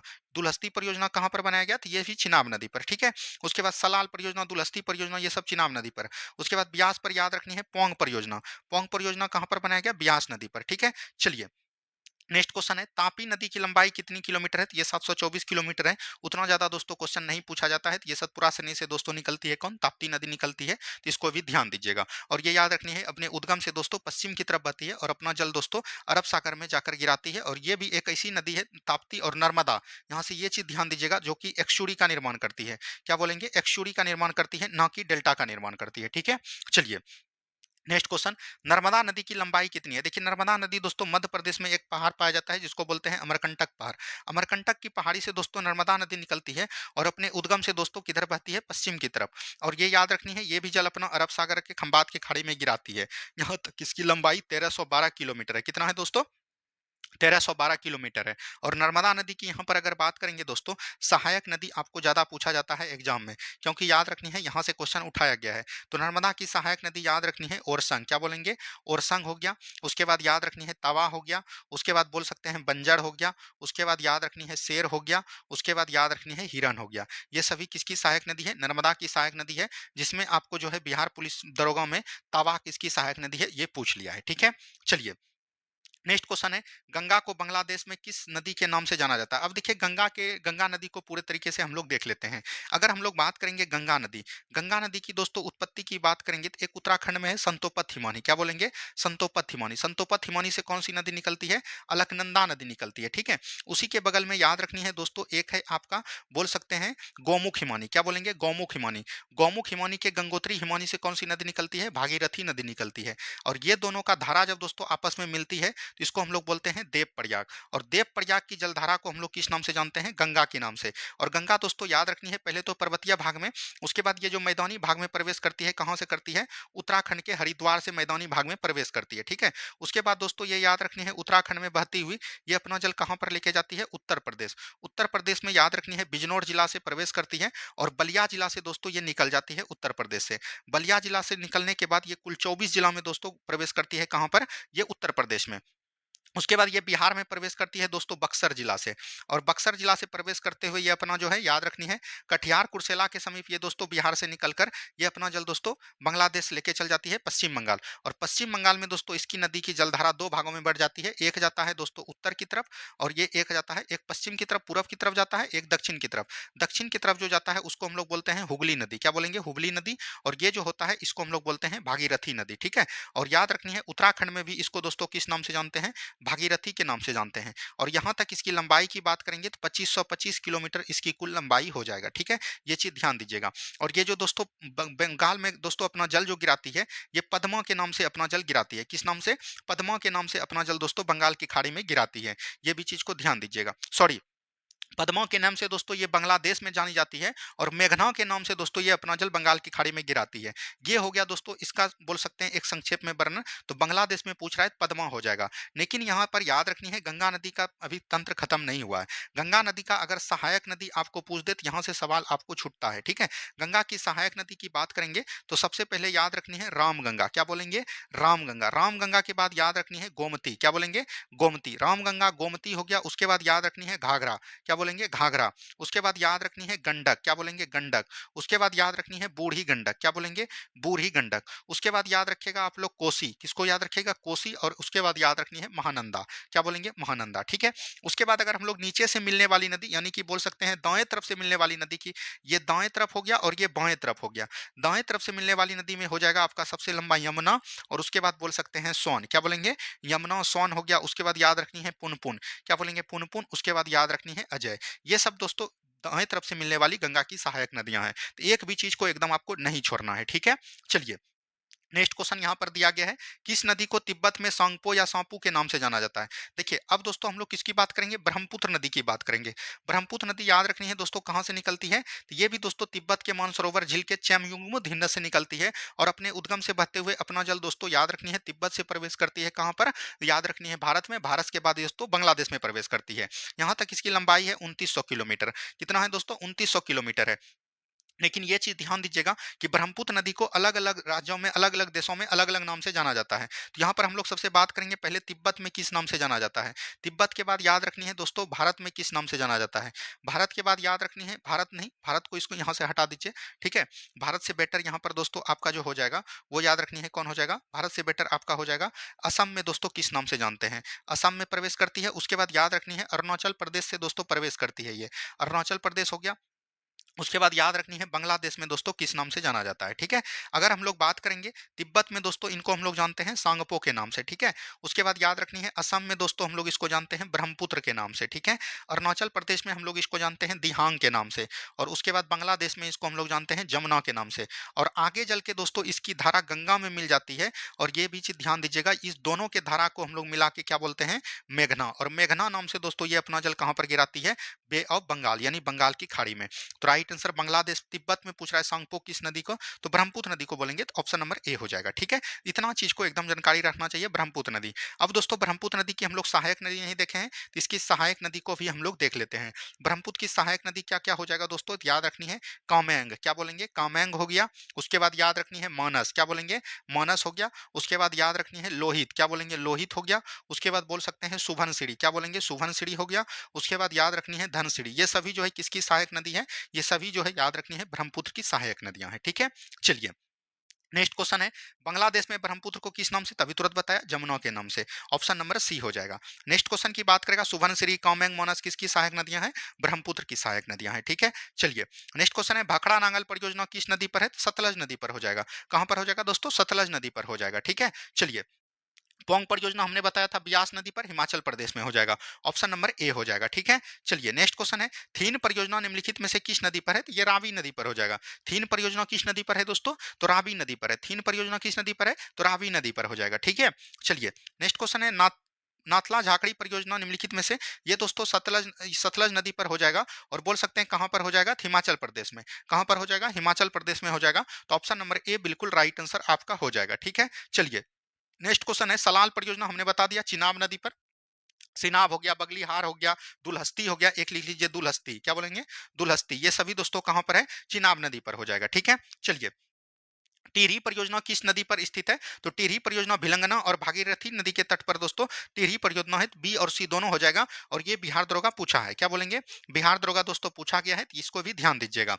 चलिए नेक्स्ट क्वेश्चन, धौली गंगा और अलकनंदा, देखिए यहां से क्वेश्चन बिहार दरोगा भी उठाया है, तो इसको एक बार ट्रिक के माध्यम से हम आपको बता देते हैं। तो सबसे पहले याद रखनी है अलकनंदा को, किसको याद रखेगा दोस्तों, अलकनंदा को। अलकनंदा में दोस्तों कौन मिलेगा, तो याद रखनी है अलकनंदा में मिलेगा भागीरथी, क्या मिलेगा, भागीरथी मिलेगा। ठीक है, उसके बाद फिर से याद रखनी है अलकनंदा, 5 तरह के होते हैं, तो इसको एकदम याद रखनी है। अलकनंदा में जाकर मिलता है नंदाकिनी, क्या बोलेंगे, नंदाकिनी मिलता है। ठीक है, उसके बाद याद रखनी है अलकनंदा नदी, और याद रखनी है अलकनंदा नदी की बात करेंगे, अलकनंदा नदी में जाके मिलता है, याद रखनी है। अगर हम लोग बात करेंगे मंदाकिनी नदी, क्या बोलेंगे, मंदाकिनी नदी मिलता है। ठीक है, उसके बाद अलकनंदा में दोस्तों याद रखनी है, अलकनंदा में दोस्तों जो जाकर मिलता है, अलकनंदा में जाकर मिलता है आपका कौन दोस्तों, पिंडार नदी, कौन बोलेंगे, पिंडार नदी मिलता है। ठीक है, उसके बाद याद रखनी है अलकनंदा में दोस्तों जाकर मिलता है, आपको याद रखनी है अलकनंदा में मिलता है जाके धौली गंगा, क्या बोलेंगे, धौली गंगा। ठीक है, तो इसको एकदम याद रखनी है। यहाँ से जो है एक सवाल फिक्स है बिहार दरोगा में, अलकनंदा और भागीरथी जब मिलेगा दोस्तों, तो इसको हम लोग बोलते हैं देव प्रयाग, क्या बोलेंगे, देव प्रयाग बोलेंगे। ठीक है, जब दो नदियां आपस में जाकर मिलती है, तो उसको हम लोग देव प्रयाग के नाम से जानते हैं। अलकनंदा जब नंदाकिनी मिलेगा, तो इसको हम लोग बोलते हैं नंद प्रयाग, क्या बोलेंगे, नंद प्रयाग बोलेंगे। अलकनंदा जब मंदाकिनी मिलेगा, तो इसको हम लोग बोलते हैं रुद्र प्रयाग, क्या बोलेंगे दोस्तों, रुद्र प्रयाग। अलकनंदा जब पिंडार मिलेगा, तो इसको हम लोग बोलते हैं कर्ण प्रयाग, क्या बोलेंगे, कर्ण प्रयाग बोलेंगे। और अलकनंदा जब धौली गंगा से मिलेगा, तब इसको हम लोग बोलते हैं विष्णु प्रयाग, क्या बोलेंगे, विष्णु प्रयाग। अब इसको याद कैसे रखेंगे, सबसे बड़ा समस्या ये है। देखिए, एक तो दोस्तों आप याद रख सकते हैं नंदाकिनी से नंद प्रयाग हो गया, ये तो कुछ नहीं है। एक पिंडार से याद रखेगा कर्ण प्रयाग, ठीक है, ये दोनों कुछ नहीं। अब देखिए यहाँ पर से आपको एक ट्रिक याद रखनी है, अवध, क्या बोलेंगे, अवध। अलकनंदा भागीरथी देव प्रयाग, ठीक है, अवध नाम का लड़का है, ये हो जाएगा। उसके बाद याद रखनी है एक अमर नाम का लड़का है, क्या बोलेंगे, अमर। अलकनंदा मंदाकिनी रुद्र प्रयाग, ठीक है, कोई दिक्कत नहीं। उसके बाद याद रखनी है एक आपको अवधि याद रखनी है, क्या बोलेंगे, अवधि याद रखनी है। ठीक है, अवधि यानी कि अलकनंदा धौली गंगा से मिलकर किसका निर्माण होगा, विष्णु प्रयाग। तो इस तरह से बना सकते हैं। तो यहाँ पर धौली गंगा और अलकनंदा से क्या हो जाएगा, विष्णु प्रयाग हो जाएगा। उम्मीद है सभी को समझ में आ गया, इसका स्क्रीनशॉट ले लीजिए, एक क्वेश्चन फिक्स है। ठीक है, चलिए देव प्रयाग निम्नलिखित में से अभी अलकनंदा और भागीरथी हो जाएगा, ऑप्शन नंबर बी हो जाएगा। ठीक है, चलिए तिलैया परियोजना किस नदी पर निर्मित है, तो ये बराकर नदी पर हो जाएगा। किस पे हो जाएगा दोस्तों, बराकर नदी पर दोस्तों तिलैया परियोजना आपका स्थित हो जाएगा। चलिए आगे की बात करेंगे, त्र्यंबकम नामक स्थान से किस नदी का उद्गम होता है। अगर हम लोग बात करेंगे दोस्तों महाराष्ट्र, क्या बात करेंगे, महाराष्ट्र। महाराष्ट्र के नासिक के दोस्तों याद रखनी है, महाराष्ट्र के नासिक के त्र्यंबकम पहाड़ी से, क्या बोलेंगे, त्र्यंबकम पहाड़ी से दोस्तों एक नदी निकलती है, जिसका नाम हो जाएगा गोदावरी नदी, क्या हो जाएगा, गोदावरी। गोदावरी नदी निकलती है अपने उद्गम से दोस्तों पूर्व की तरफ बहते हुए, अपना जल दोस्तों बंगाल की खाड़ी में गिराती है, और यहाँ तक इसकी लंबाई हो जाती है 1465 किलोमीटर। तो लंबाई क्या हो जाएगा, ऑप्शन नंबर ए हो जाएगा, त्रिमकम पहाड़ी से कौन निकलती है, गोदावरी नदी। इसकी सहायक नदियाँ लिख लीजिए दोस्तों। इसकी सहायक नदियों की बात करेंगे तो इसकी सहायक नदियाँ हो गया वैनगंगा, क्या बोलेंगे? वैनगंगा हो गया, ठीक है? उसके बाद याद रखनी है पैनगंगा, क्या बोलेंगे? पैनगंगा। उसके बाद याद रखिएगा बरधा, क्या बोलेंगे? बरधा हो गया।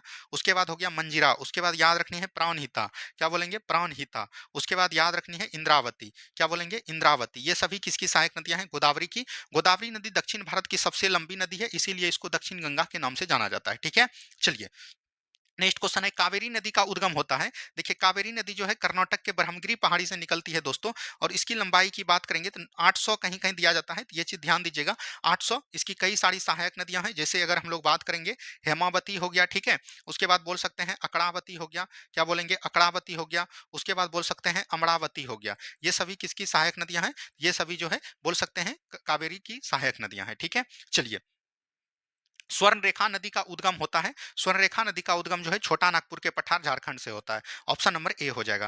नेक्स्ट क्वेश्चन, प्रायद्वीपीय भारत की सबसे लंबी नदी गोदावरी नदी, अभी तुरंत हमने बताया। नेक्स्ट क्वेश्चन देखेंगे, तुंगभद्रा किसकी सहायक नदी है? तो ये हो जाएगा कृष्णा की सहायक नदी। कृष्णा दोस्तों याद रखनी है, ये दोस्तों महाराष्ट्र के महाबलेश्वर पहाड़ी से निकलती है। महाराष्ट्र के याद रखनी है महाबलेश्वर पहाड़ी से निकलती है, और इसकी लंबाई की बात करेंगे 1400 किलोमीटर दोस्तों इसकी लंबाई है, और ये दक्षिण भारत की दूसरी सबसे लंबी नदी है, ठीक है? और कृष्णा नदी से याद रखनी है, इसकी सहायक नदियां हो जाएगा आपका घाट प्रवाह हो गया, ठीक है? उसके बाद याद रखनी है माल प्रवाह हो गया, क्या बोलेंगे? माल प्रवाह हो गया।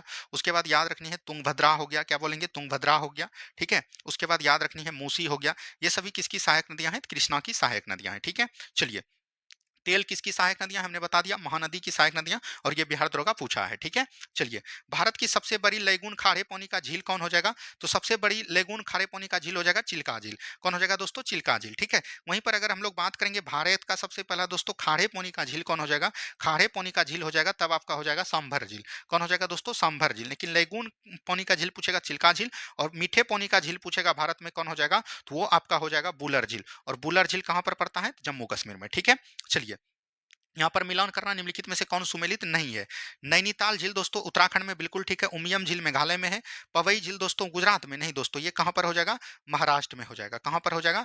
महाराष्ट्र में। तो यही गलत है, ऑप्शन नंबर सी हो जाएगा। नेक्स्ट क्वेश्चन की बात करेंगे, पटना किस नदी के किनारे अवस्थित है? गंगा नदी के किनारे है, और भारत का मात्र एक जिला दोस्तों पटना जो कि गंगा नदी के किनारे स्थित है, ठीक है? चलिए, हैदराबाद किस नदी के किनारे है? तो मूसी नदी के किनारे हो जाएगा। ऑप्शन नंबर ए हो जाएगा। नेक्स्ट क्वेश्चन है, गीता प्रेस के लिए विख्यात शहर गोरखपुर किस नदी के किनारे अवस्थित है? ये दोस्तों गोरखपुर जो है राप्ती नदी के किनारे है। किसके हैं दोस्तों? राप्ती नदी के किनारे स्थित हो जाएगा, तो ऑप्शन नंबर सी बिल्कुल राइट आंसर हो जाएंगे। नेक्स्ट क्वेश्चन है, सुमेलित करना है। लोनार झील दोस्तों कहां पर है? तो ये दोस्तों महाराष्ट्र में है। कहां पर है? महाराष्ट्र में हो जाएगा, ठीक है? नक्की झील दोस्तों गुजरात में, यही सुमेलित है। कोलोरू झील आंध्र प्रदेश में। पुलकट झील आंध्र प्रदेश में। तो यहाँ पर कौन सुमेलित नहीं है ये पूछना चाहिए, ठीक है? चलिए, नेक्स्ट क्वेश्चन यहाँ पर मिलान करना है। दूध सागर जलप्रपात दोस्तों मांडवी नदी पर है, तो 4 हो जाएगा। डुडुमा दोस्तों ये याद रखनी है मुचकुंड नदी पर है, 2 हो जाएगा। गोकाक झील दोस्तों घाट प्रवाह नदी पर है, ठीक है?